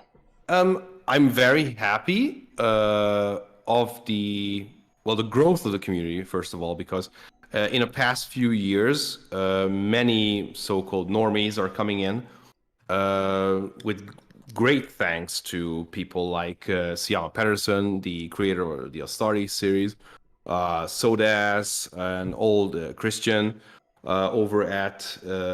I mean, he is his own man, so it's oh my god, Michael Christiane, who made the Black Templar fan animation, as well, Richard Boylan, and so on. These people brought in very, very, very many new people to the hobby, to the lore, and this whole 40k topic, which is absolutely fine. It gives job to me as well, and to us as well, who do 40k lore, because these people watch our videos and then they get more immersed and they want to, oh, maybe I will buy a few things, look at the tabletop hobby, or maybe buy books. So it's pretty good. Yeah. So new people are always good. Well, Of course. Well, let me finish. okay, I was about to say. And sometimes, like people of, well, I don't know, I would just say the 3-letter alphabet people. And I'm not talking about the one which begins with G. I'm talking about the ones beginning with S and continuing with J and end in W. These people, these people are usually. I mean, these people not in a pejorative way, because we're not like you people. These individuals, because there are, I would say, a minority in the hobby, but very they're loud, obnoxious, vocal, like in everything in life. They are very few in numbers, but they're very vocal. They are constantly trying to ruin the hobby. Well, yeah, and it's one of those things that is always. And I'll let you finish, but I'll pick up there. Yeah, it's like we're constantly, like, even in my comment section in one of my videos is the first, somebody calls out female space marines, then someone throws the alphabet notion at someone, then someone is a Nazi, and everything, all hell breaks loose. And that is really not the way we should do it, because we have to keep the hobby politics free. But even though the parent company injects, I wouldn't say direct politics, but identity politics maybe into the game with that infamous Games Workshop post that we had, I think, a year ago with that. Warhammer's for everyone. Warhammer is for everyone, but except you. Yeah, what's your agree with us? Actually, my granddad had a good saying. Anything that comes before the word "but" means jack shit. Yeah. And that I would second that. Yep. that is what I've heard many times, and it's true. And it's like, oh, I love this, I love that, but okay, I totally ignored what you said before, but then, because your real point comes after. Yeah, you're just trying to soften the blow artificially. And this kind of, sometimes it pops up, and fortunately the market just sedates it, because they try to push this Warhammer Adventures shit. Oh yeah, I did. That was yeah. That was like the AdMech adept who invents technology. Okay, the son of the Imperial citizens who got drafted into the Guard but deserts. Heresy. The person of color girl with the mother raiding a Necron tomb and getting out of there alive. What? Yeah, I actually, just to inject here, I actually did a book review. I read the entire first book of Warhammer Adventures. I subjected myself to this shit, and Jesus I listened. To, Christ, man! Yes, I did. The video is no longer up because I did get political in it, and that was my fault. So I took the video. I generally try and keep politics off my channel. because Yeah, I'm learned a my lesson as well. yeah, I'm a hobbyist channel. I want to let anyone come here with any kind of political view. I don't give a shit. But Yeah. as long as you want to enjoy Warhammer 40k and enjoy it for what it is and not artificially change it to, again, satisfy some arbitrary IRL political belief because somehow you believe it'll help said political movement, IRL, if a fictional universe includes it. But, that being said, I did a full-fledged review of that fucking book, and in it I laid out how... that video is no longer up, but the one video that is I clipped something from an old stream. I'll link it in the chat here. Also, I just shared some... This was going to be for after the stream, but the photos above are just images of, like, the minis I've worked on, just in case. Yeah, I just wanted to share those. But, yeah, I just shared in the chat here, in our Discord chat, so I should say, a link to a clip from the stream of me being introduced to Warhammer Adventures. So when I did the review of the book, though, when I was preparing to do it, someone sent me a meme where it was like the quote-unquote misconceptions of Warhammer Adventures, how it's a kid's novel and everything. But then the second half of the meme is like, but in fact, there's actually death, disintegration, planets being exploded, and all. I'm like, yeah, that meme is incredibly misleading, having read the book. Because if you read that meme, you would think, oh, this book is hardcore. Kids shouldn't read this. It's got some really tough themes. No. Everything... If you read out that meme and like the list of like things that are so-called hardcore or grimdark, aren't. Because the death of people, they're fucking Necrons. The way they kill people is as kid-friendly as it gets. They just disintegrate you. There's no blood, there's no gore, and it's really quick, generally speaking. The most you can do to make it horrifying is make people scream as they are disintegrated. That's it. Well, I don't know, but my last time I heard people getting disintegrated by a Gauss flare is that they basically their entrails come out first as they burst open, then they disintegrate. Yeah, that's if that's in that specific example though. Generally though, in terms of writing for a kid's book though, there's a way to make it as kid-friendly as possible without including the entrails bit. Yeah. But and they don't. They want to open up. They would open up to a wider market, and this. Yeah. How do you write it kid-friendly for how a Slaneshi demon kills you? How are you going to write out how the Demon Kabanda? Yeah. How Demon Kabbalah or what is it called? Demon Ancula. Fuck. Demoncula. I think that. I can't fucking say it. Demanculaba, something like that. Yes, Yes. How are you going to write that kid-friendly at all? You would just have to do a straight-up cutaway in a book. There's no way you can write... with disintegrations of the Necrons technology, you can easily write that as just an instant gone. You can write that and get away with it. You can do that with Trader Astartes, too. Also, with the planet blowing up in that book, the meme made you think, oh, they really took some time to describe the character's feelings of watching an entire planet just destroyed. Here's the truth. They quickly cut away from it and immediately start talking about how the boy, the blonde-haired dipshit, which is the worst part of the book. I'm telling you this right now. He is the worst fucking part of that book. Because after the planet blows up, it immediately cuts to him getting sick because of space sickness. And someone in the comments of my review actually said, I think you must have... And this is someone who admitted to me that they didn't read the book. But they're trying to tell me what happened in the book that I read that they didn't.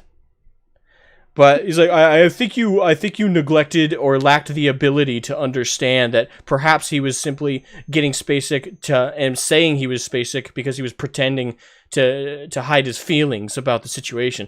No, the book didn't write it like that at all. He straight up was spacesick. And they did nothing. If he was trying to hide his feelings, the book absolutely did nothing at all to imply that. Because it literally just describes him being spacesick. It doesn't describe his facial expression, the way he's talking, maybe he's avoiding people's eyes. It doesn't do anything to imply that he is emotionally affected by his home planet having just been destroyed. And immediately after that, he just starts talking about, essentially saying fuck the Emperor on an Imperium ship. It's like I almost wish that he would be conscripted into the guard, because I think he would be that's the other thing. Executed by a commissar in 5 minutes. That's the other thing. Fuck this kid, because you know what his sad backstory is and why he chose to go to a life of crime and enjoying a bunch of gangers in his home planet's hive? His dad told him how sad the universe is and how hard it is, and tried to teach him to be strong. How dare he? Quite literally, he ran away from home and became a ganger in his home hive because his dad, who is a guardsman, warned him about the darkness that is the universe out there. How would that be possible if the average life expectancy of a guardsman on a battlefield is 14 hours? Exactly. Any battlefield, period. Exactly. The book doesn't take that into account at all. But assuming he's one of the hard badass guardsmen who survive their first battle and somehow make it home, which is rare. That aside, the fact that you talk about this the hard truth that your dad warned you about the darkness that is the universe that you are living in and tried to prepare you for it, and you hate him for this. Which is most probably like, how much did he tell the child? I mean, I think you can take that and multiply it by 1,000,000. What the dude said to the kid. It was. He knows jack shit about how the universe is. Exactly. It was just. I was just so taken aback by how disrespectful this little shit was. The worst that your dad. The commissar was mean to me. Oh, my dad. He shot Billy. My dad told me that the big bad universe isn't catering to me and isn't a nice place. God forbid he prepare you for the darkness that is the universe that you have to live in. It's almost like that's a parent's job. Like, what does it teach the young children? Run away. Run away. Don't even dare to confront the hardships of life and if you're possibly I don't know, die honorably. If your parents try and help you prepare you for the real world and tell you how tough it is and be honest with you, you should run away from home and join a gang and join the gangers, because that's apparently the right choice. That's not. I don't think that's how a guardsman would talk anyway. Maybe you're overthinking this. Maybe he did that on purpose, knowing the kid would run away, so that when he finally does get conscripted into the Imperial Guard, he'll try that with the commissar and get shot. Exactly. I want my son to die. Let me set all this up. Sometimes it's a zebra, sometimes it's a horse, but no matter what, when you hear hoofbeats, Cinch is involved.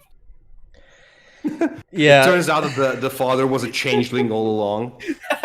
It's like, according to the plan. I would have preferred that outcome. Like, it was such a bad... it's such bad writing. I don't know. I think the writer is Cavan Scott, which, by the way, fuck that guy. But if his intent was to make the character someone we could sympathize with, you failed. You failed miserably. Not only is he the least likable character in the whole fucking book, quite honestly, I can blame him for a good portion of the bullshit. And, the heresy this kid spouts, and in the midst of a giant stuffed ship of Imperial citizens, and no one beats him up. And even when he's warned by the oh-so-cleverly named Admech child, Meki, hey, You're fucking kidding me. No, I'm not. No, I'm fucking not. The name of the Admech child assistant to the girl's mom is named Meki, and I believe it was spelled Mekki.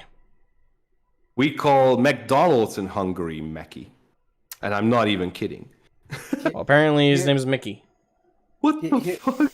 Here's the best part: are cherubs a thing in Warhammer Adventures? Well, no. Here's the thing: one thing I will the only thing I can say positive about that entire book is the vocabulary. Because it's got a lot of tough vocabulary that I think kids should learn, or at least get an interest in learning what these words mean. Outside of that, complete shit book. But it also throws terminology and describes things with no description. Like, for example, Vox Communicator. It does very little to explain what it is. It does show an example. It's essentially a communicator, but a 9-year-old, 10-year-old kid reading this book is not going to know that as soon as he reads Vox Communicator. Right. It's like, okay, the book doesn't say, oh, a Vox Communicator is like a two-way radio system, or blah, blah, blah. No, it's Vox Communicator, and then the girl uses it to communicate with her mom. That could be a number of things. Is it only two-way? Is it an open radio communicator? Like, how does it work? Where does it come from? The book does nothing to give even a brief description of it. It's like the writer was afraid to explain anything, which is so confusing to me. And then, also, when it comes to servo skulls, get this.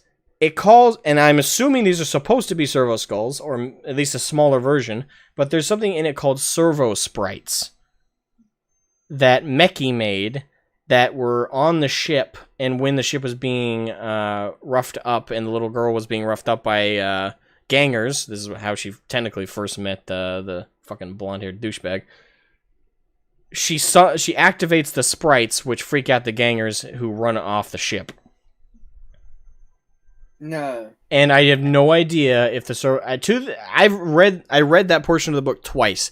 I have no idea if the servo sprites are supposed to be servo skulls and they used a different fucking term. I have no idea. The only description they're given is that they're small robots, essentially. That's it. Like, there's no detailed description really laying out what the fuck they are. Which he made. Yeah, which Meki made. And I have no idea. I have no idea if they're even AI. I have no idea if they're even AI. That's the thing. The way the thing talks is if they're completely automated, and that they function on their own. Heresy. But the thing, this is where those things like, okay, well, that's getting closer to heresy than it should be. But servo skulls, in a way, act autonomously and have pre-programmed purposes. But the servo sprites aren't given enough description for me to say if they're AI programmed or if they are just got a predetermined set of things that they do. It's confusing, and the book just glosses over it. Again, the core problem of that book is it's such a disservice to kids, because other than the vocabulary, it did absolutely nothing to describe the universe, to describe the details of things going on around them. Hell, it just is afraid of conjuring imagery half the time. You want me to tell you the funny thing? I tried Googling servo sprites, and even Google is like, what the fuck are you talking about? It's so stupid. Oh, and this is the last thing I'll rant about the book. The worst character outside of the blonde-haired douchebag is the only adult character that's with the main cast of characters at the end of the book after they escape the exploding planet. The only adult is a coward, piss-pants, useless idiot who, the moment they crash land on a planet after their ships are attacked by Necrons, huddles in a corner clutching a bag, and that's it. Leaving the children to fend for themselves with the help of a monkey. Oh, sorry. Jacaro. Which the book's picture looks more like an orangutan, but awesome. Here's the best part. So the only thing I could find was the Lexiconum page for Meki, as far as what the fuck servo sprites were, which doesn't have an answer either. But now good. We all it's got as know... much detail as the fucking book does. Yeah, pretty much. So I think they just like pulled a Atari ET disc on that shit, and they are just trying to remove everything. Considering Warhammer Adventures from the wiki and everything else. So we know that tech priests, when they have mechanical limbs, are exactly that, mechanical limbs. His right arm is still attached to his body. It's just paralyzed. But if you look at the artwork, no, it's fucking not. Because the fact that I'm typing this in makes me want to throw. it's so much smaller. It actually doesn't. I mean, it could potentially look like an arm, but it's like what, a fifth of the size of his other arm. Why is there a picture of them with an ultramarine? Oh yeah, that I wasn't gonna leave that out of my rant, but one of the things that, like, again, that meme I was referencing points out is like, oh, Space Marines fighting in battle. It's like, they are literally in the book for 2 pages. That's it. And you want to know what happens? Okay, get this. The group of kids plus their adult compatriots are trying to get away from an incoming swarm of Necron scarabs and warriors that are coming over the horizon and are charging at them. Their vehicle is not working. It's one of those really stereotypical scenes of, like, action chase movie kind of things, where, like, the vehicle's not working, they're about to be attacked by this evil thing, and they're desperately trying to get the vehicle working, and they really need a Deus Ex Machina to save them, and ta-da! Meki is trying to get the vehicle to work, he's praying to the Omnissiah, doing all this dumb shit, and all of a sudden a drop pod lands right between them and the Necrons. Space Marines pop out, like they do, and I was like, okay, we're actually going to get anything interesting in this book now? A Ultramarine stops, turns away from the enemy to look at the kids and the adults and tell them to flee. Let me ask you this. Outside of the Salamanders, and maybe the Retributors, sorry, not the Retributors, fuck. Their name is gone, just immediately exited my head. Well, other than 2 specific chapters that I can think of, one of which the name just ghosted. We actually talked about that chapter a little while ago. But, yeah, other than them, what Space Marine is going to ignore battle, turn his back to the enemy that he just landed to engage, to tell a bunch of civilians to run? Just because I want to call some shit. Just because I want to call some shit, the Black Templars would. No, a Black Templar would not turn to these kids and say, run. A Black Templar would be the first to go, if they're not smart enough to run on their own, they deserve to die. And would keep running at the enemy. Fuck civilians. Yeah, exactly. Most Space Marines don't give a damn about human lives. Or if they do, it's only in the macrocosm. They don't worry about a couple dumb civilians in the middle of a battle zone. You're there, you're not smart enough to run, you deserve to die. They're not going to waste time even a second telling you, hey, run. It was their attempt to make the Ultramarines look, I don't know, admirable, heroic even. That's not how they work. That's not what they do. Again, should have gone with Salamander. Salamanders, it would have made sense. And that's the thing. I don't know. I'm still racking my brain trying to think why they didn't use the Salamanders instead. Because blueberries are poster children. Exactly. That's the only reason. Yeah. And personality-wise, it doesn't match for them to land, one of them to waste his time not engaging the enemy, to tell a bunch of civilians an obvious statement. That if they needed to be told, they deserve to die. And most Marines would agree with that. And would have focused on engaging the enemy. They're combatants. They're not rescuers. They're there to fight. I mean, James Mackin says Lamenters, which kind of fits the bill. Yeah, Lamenters was what I was thinking. Yeah, of. but the problem with Lamenters that most of them would have died when the drop pod would. Yeah, because the drop pod would have crashed. The Earth would have given out from under it. They would have fallen in a cavern where they would slowly fall to their death into a giant pool of lava. Or the maglock wasn't working, and basically they would have fallen over with their bodies, literal soup in their armor. So yeah. Yep. But yeah, good point, Lamenters. I don't think the Lamenters, even if they would have had a successful drop, which I don't even know what the fuck is, if they would have had a successful drop, I don't even think facing a force like what's been described, they would have just been like, nah, fuck them. They know to run. I would say probably, but they're the only ones other than the Salamanders I could think would possibly waste time trying to tell civilians to obviously run.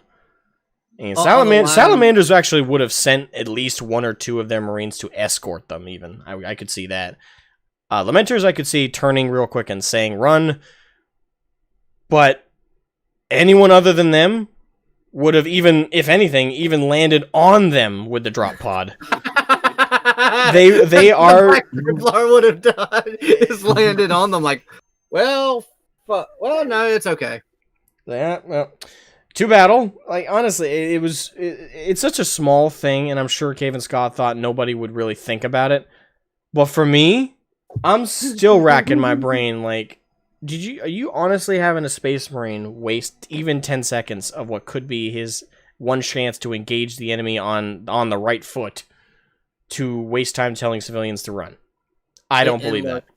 I know it's the wrong side of the war, but just to make this equally funny, you know what would have been even better? What? If it would have been World Eaters. But that would have been chaos. That doesn't matter. And it does in this case. Imagine like pre-heresy World Eaters. Imagine how much of a shit they would have given. None. They would have probably just like thrown the civilians at the Necrons. Like, let's distract them with this meaty bit. Possibly. Oh, I just hate that book so fucking much. And again, that douchebag in the comments of my review of it, who said he didn't read the fucking book and wrote a fucking soliloquy thesis ranting about how I clearly didn't pay attention or it wasn't fair to the book, and the most pretentious or fucking... The guy was so passive aggressive. I'm like, you have to be taking a gender studies course right now. It's just... I responded to him the only way I knew how. I went, well, as you said, you haven't read the book. I left it at that. Didn't really need to say anything else. But yeah, that was a horrible book. I definitely recommend nobody read it. If you want to introduce your kids to 40k, start with teaching them how to paint a mini or two, and then as they get older, start introducing them to the lore, like the rest of us. Yep. The actual lore, not the kid-friendly censored version. Yeah, so now, and it depends, because I got started when I was 12, 13. So, it's case by case. I was 14, 15. About 7 years ago now. That's right, you're young. I'm 21, so yeah, you're young, man. I know, it's great. Youth. Fuck you! Well, the thing is, and as I've explained to Ludus and Arch and several others before, though I'm youthful, I've lived quite the life so far, which is scary. You know what I've been through already, and I've worked for the Navy for a good chunk of my adult life. I'm actually in the works to get back my job at the Navy back right now. But yeah, I've worked for the Navy. I attended a college level course in high school alongside my basic high school studies. I had a part-time job since I was 14 with a work permit. I have lived a very busy life up to this point. So I've had to grow up a lot faster than most people. So though biologically I'm only 21, I feel like I'm 50 already. Oh my god, dude, especially we're soulmates. Especially I can't talk much about my job with the Navy because, you know, Greg, since you don't know, Ludus does. I worked as a naval designer. I was designing the next generation of DDG-51 destroyers for the U.S. Navy. That was my job. So I can't talk at length or in too much detail because I signed an NDA so thick, I'm pretty sure I could use it legally as a bulletproof vest. So is it these 4th or 5th generation destroyers? This one 5th, I believe. Daniel Inouye is usually where most people start to talk about like the gap between the previous designs and the new ones, but that's in yard. I don't know if the public has a different sense of like the generational difference. Arguably speaking, each ship is its own incarnation of the DG-51. Although, if I'm being frank, the designs don't change too much. And most of my job was working on foundation and structural design. All right, shit, I'm getting too close to details here. Point is... or the FBI, if they're listening. I'm less worried about the FBI than the military-industrial complex of the United States. On the other hand, I would not like to go to a federal prison. I am good. But yeah, not to... If you're curious where I worked, though, I can say that. I worked for Bath Iron Works. and I was a civilian contractor. Also, just to specify, I see. some people I see. think I was in the Navy, which I've had to clarify. I worked for the Navy. I was not in the Navy.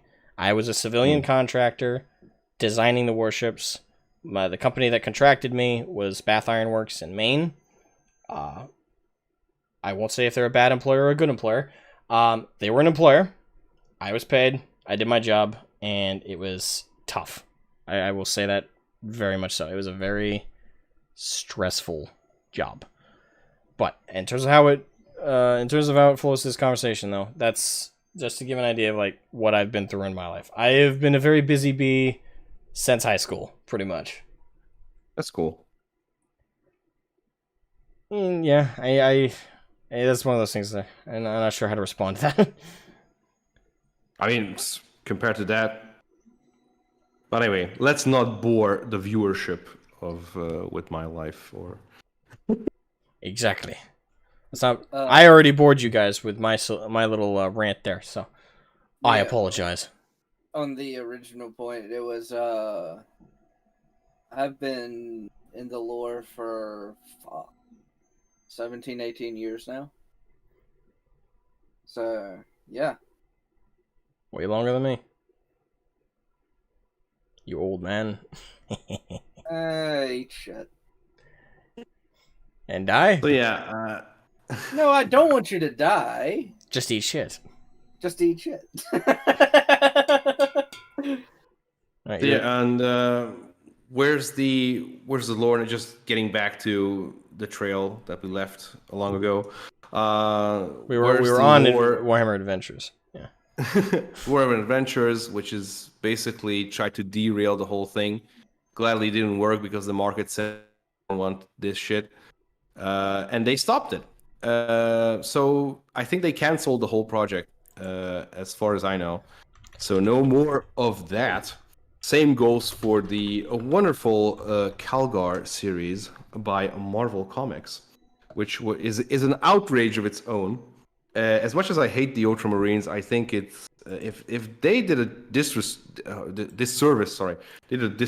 to children with Warhammer Adventures, man, they shed down the throats of Ultramarine fans with that Calgar comics. Yeah. I mean, he's not even called Calgar; he's called Tacticus or whatever the fuck his name is. Actually, me and another YouTuber named Ace1918 did live. Yeah, readings. I know him.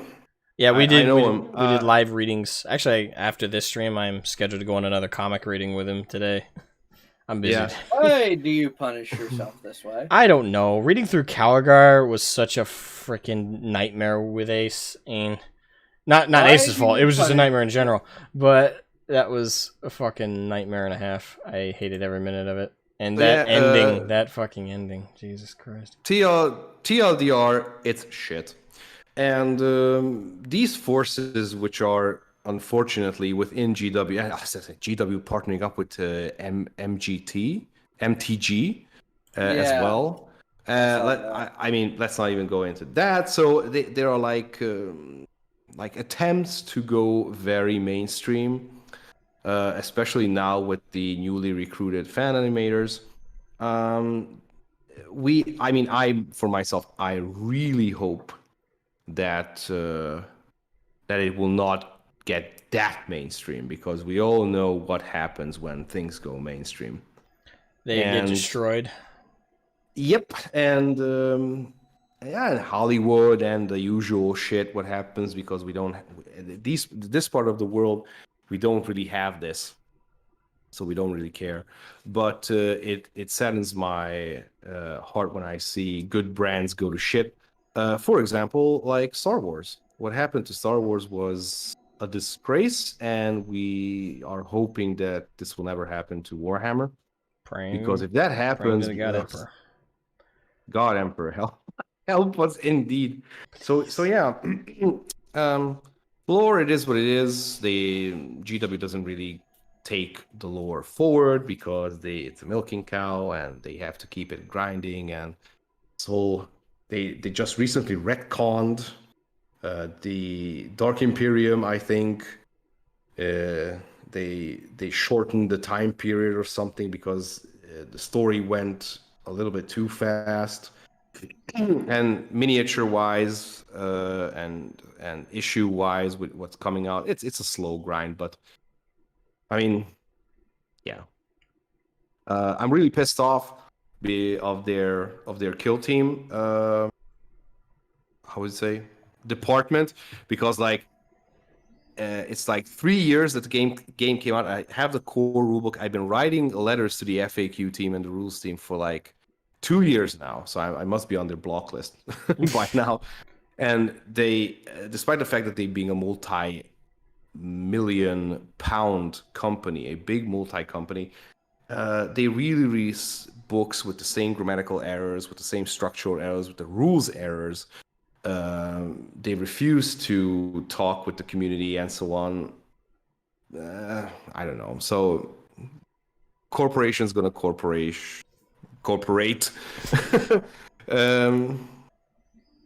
I don't know. Yeah.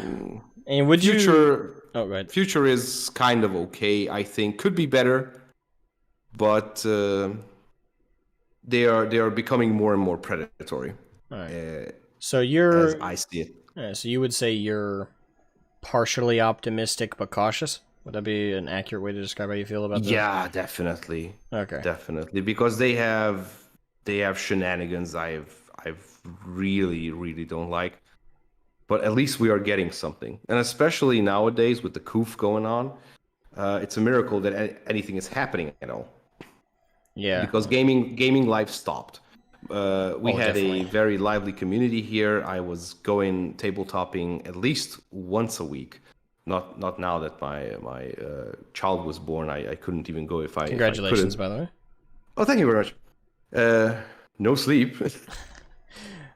Anybody out there? I am 2 months in with minimal sleep, so it's possible to do it. Yeah, and in my luck, I've only had to deal with a 2-year-old for 3 years of his life, so I have not had to deal with a newborn though. Yeah, so it's everything is going on to the web. Everything is remote now in this sense, and I don't know how the gaming community or the tabletop community is going to survive this, or how are we going to get back to that, because we just here in these parts we don't really care about this shit, because we just go to play to each other's places because the clubs are closed, and we give clubs a lot of shit because of that. Well, let's not go into that, but we are trying to keep the hobby alive, and yeah, we will see how it goes. I hope this will blow over really fast and we can get back to hobbying, because mental health is a very, very important thing, and I think the hobby has a significant place in that. And people being cut off from the hobby, someone has this as the single hobby in their life. Painting, getting together with friends, playing, and now for a good year now, we couldn't do that, and it's taxing. Yeah, I definitely agree with that too. And in my case, I guess I'm luckier in the sense that because I told you, I've only played 3 games ever, and the community. Yeah. For me, the closest I can relate to that directly is, like I said, with the community. I finally found a local community that actually plays the game, and the opportunity to start having that mental stress relief and hang out with other people and just enjoy the game, and actually properly learn it again, because now I'd get the opportunity to play it regularly, was immediately ripped away because of this whole freaking shit that's still going on. And like yep. You and like Ludus, I'm pretty sure like everybody who might be listening, we're all sick and tired of this stuff so far. Cannot wait till we can just stop having to put on masks, gloves, and a freaking hazmat suit every time I go to the grocery store, and finally get back to playing 40K, Kill Team, Necromunda for those who play that, and in person, not this crap on Tabletop Simulator. And I don't want to, I don't want to give the people who made Tabletop Simulator any kind of crap. I'm sure they put a lot of effort into it, and the person who made the 40K mods, I'm sure you put a lot of effort into it. And I don't mean to throw any shade to you guys. It's not your fault. It's just the concept of the thing. It's not the same as playing the actual game with your actual minis. The way that it was meant to be played. That's all. Right. Yeah. That's it. And no shade to the people who actually tried to make that substitute. I understand what you guys were trying to do, and if anything, I respect anybody who does that quite a lot, but it's just not the same. So yeah. To describe briefly how I would say I see the future of 40K, and I'm not. The thing is, I wish I was optimistic. And when I talk to my community, I am. But for me, when I see the wider, very vocal people on Reddit, Twitter, Facebook, the people in the 40K forums and stuff like that, I see so many people who are far more concerned with the politics and far more obsessed with female space marines and all this other crap than they are at all interested in what 40K is as it is. I am not optimistic. I am indifferent with where it's going. At this point, I'm huddling up with the lore that we have. I'm going back to 30K more often than I'm looking forward to new books, new stories, new lore, new narratives going forward with 40K. I'm far more reserved with what we already have and preserving that, because I'm not optimistic with where they're going in lore-wise. Gameplay-wise, this is again where I guess it's a benefit. I haven't played a ton of 40K tabletop. I don't know if it's going up or down. A lot of the people I've talked to who played 9th enjoy it, but then there are plenty who've looked at the rule sets who have only played maybe 1 or 2 games of 9th and were probably used to 3rd, 4th, or 5th edition and really don't like the new editions. I've seen both perspectives, so I can't really give an opinion on that one. But I'd say I'm hopeful that it's at least improving with the tabletop side of things, and that goes for Kill Team, and that also goes for Necromunda and any other subsidiary games of 40K, like Titanicus. So that really does. And again, the community, I think with a lot of new people, I think we're getting a very, very sizable amount of people who are incredibly vocal about the wrong things in the community and are trying to bring the wrong things into it, and that's made me very nervous with where things are going. So I would say, in a really brief sentence, I would say I am cautiously indifferent to where we're going for 40K. I'm not straight out negative and completely writing off anything that comes up. I'm hoping we start seeing upswing in quality of everything that comes out. But I don't know. It's just the things I've seen, the discussions that are happening that honestly shouldn't be because they just don't make sense. All that stuff has made me not positive for what comes. That's where I'm at. I don't want to be a negative Nancy, but that's where I'm at. I'm not going to write it off, but like I said, I'm cautiously indifferent at this point. Which is actually kind of funny because my answer is slightly in line with yours. I'm completely apathetic. I don't care either way. And a lot of that is because of my love for 30K. And, I've talked about this earlier. It's where 40K has done realistically nothing for me recently. And I started looking more at 30K over the past few years. That's where a lot of the best stories are, a lot of the better storytelling is. And there are a few examples in 40K. For instance, you have the Wars for Armageddon. You have the Siege of Rex was really good. There are some stories in 40K that are done really well. But here's the difference. In 40K, you have a lot of shit, but some stories that are done well. In 30K, it's a lot of the stories are done well, with some stupid shit sprinkled throughout it. So, as far as what they're going to do with 40K, realistically, I don't care. They've already given me what I want. All right. And that might sound bad, but it's realistically that they can't take away. I mean, they can retcon it, sure. But you don't have to acknowledge the retcons. Exactly. Yeah. So, for me, it really doesn't make too big of a difference because most of the retcons anyway I don't really acknowledge. There are some that I do and there are some that I don't. One of the ones we talk about a lot is whether Dorn is alive or not, because that one goes back and forth. that's a really good one for discussion because there are so many different sources. And, like, just as an example, this probably isn't the exact number, but let's say there are 6 different sources. 3 of them say he could be alive. 3 of them say he's most likely dead or is dead.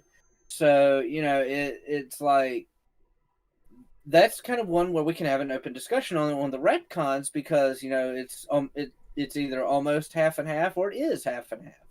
The Erda one is one where they put in one instance that doesn't make any sense. So most people would look at, okay, so they did a retcon that makes no sense in the lore, that is there for what reason? Okay, so no real particular reason. Let's fucking ignore it, So again, for my specific example, where I do prefer 30K, and they are still doing stories for 30K, granted, but where the story of 30K has already mostly been told, sure, throw whatever fucking record, make Night Haunter loyal if you fucking want to. It won't make any fucking sense, but you know what? I have this one right here that says he is, and that's what I'm going to go by. As an example. Yeah. So we're all at pretty... And I'm happy to hear you're optimistic, Greg. And I am. I'm hopeful. I'm glad someone is. There has to be that one guy. And I'm sure there's plenty of people who are optimistic. It's just me. I stand by like where I'm coming from, but that's based on what I've seen and what of the community I've been subjected to. I hope I'm wrong, and I hope things are on the upswing, and I hope one day I feel as you do, where I'm more optimistic than indifferent or negative. But this, I stand by where I'm at right now, and this is one of those times where I hope my fears are completely unfounded. And I'm sure, even though Ludus, you said you're completely satisfied with what is, I'm hoping that we get something that's genuinely as good as the 30K stories with the Horus Heresy again with 40K and in the future, and that way there's something to look forward to as opposed to just be fine with where you're at. I'm sure we all would like that more than anything else. Well, no, it's like I said, with 40K for me, it's kind of the inverse of 30K, where 30K overall is actually pretty good with some stupid shit sprinkled through it. 40K is just a big pile of stupid shit with some good things sprinkled through it. Yeah, but you know what I mean. Yeah, so when there is something good in 40K, I will acknowledge it. It's not that I think it's all, completely shit. I will acknowledge the good stuff, but I'm not going to sit around waiting for the good shit. Yeah, I get that you. Makes sense. No, it does. Yeah, I suppose that's, I got the stream with Ace in 4 or so minutes. Any last remaining thoughts? And if I'm late, I don't know what's he gonna do, but yell at me, I guess. So any make me read another painful comic. He's subjecting me to he's subjected me to Turkish Star Wars. Not yesterday, like the day before. You do not want to watch this shit. You do not. He made me and his entire community watch the damn thing, and people were dropping off like flies halfway through the movie. It's like, I can't take this anymore. It's torture. Asmogan, you're a really dear friend to me, but this is one of the few times when I can say that I'm happy that actually right after this, I have to drive about 30 minutes to go to my dad's house to help him with something, just so I don't have to watch the shit. I'm just happy we don't have to watch that shit on stream. Like, what I do have to do is read Star Wars: The High Republic. That's what we're reading now. Oh yeah, we've already read 3 or 4 issues of that shit, and it's fucking horrible. Please check in the streams. Justify my suffering, please. And there's Ace messaging me. He's like, "Where the fuck are you?" You are a dear friend, and I will support you through anything. I'm not going to watch that. All right, so I will support you from a distance. All right, so final thoughts, real quick. Just some dark Eldar homunculi just comes at you, just throws that High Republic comic. It's like, read it. God. That's what it feels like. Yes. That's what it feels like when Ace The calls me up and is like, summary, "You ready? yes. You ready to read?" I'm like, "No." He's an agent of chaos. Here. I stand by it. Asmogan, I'll make you feel better, okay? After that, and after I get done today, guess what I downloaded? Porn.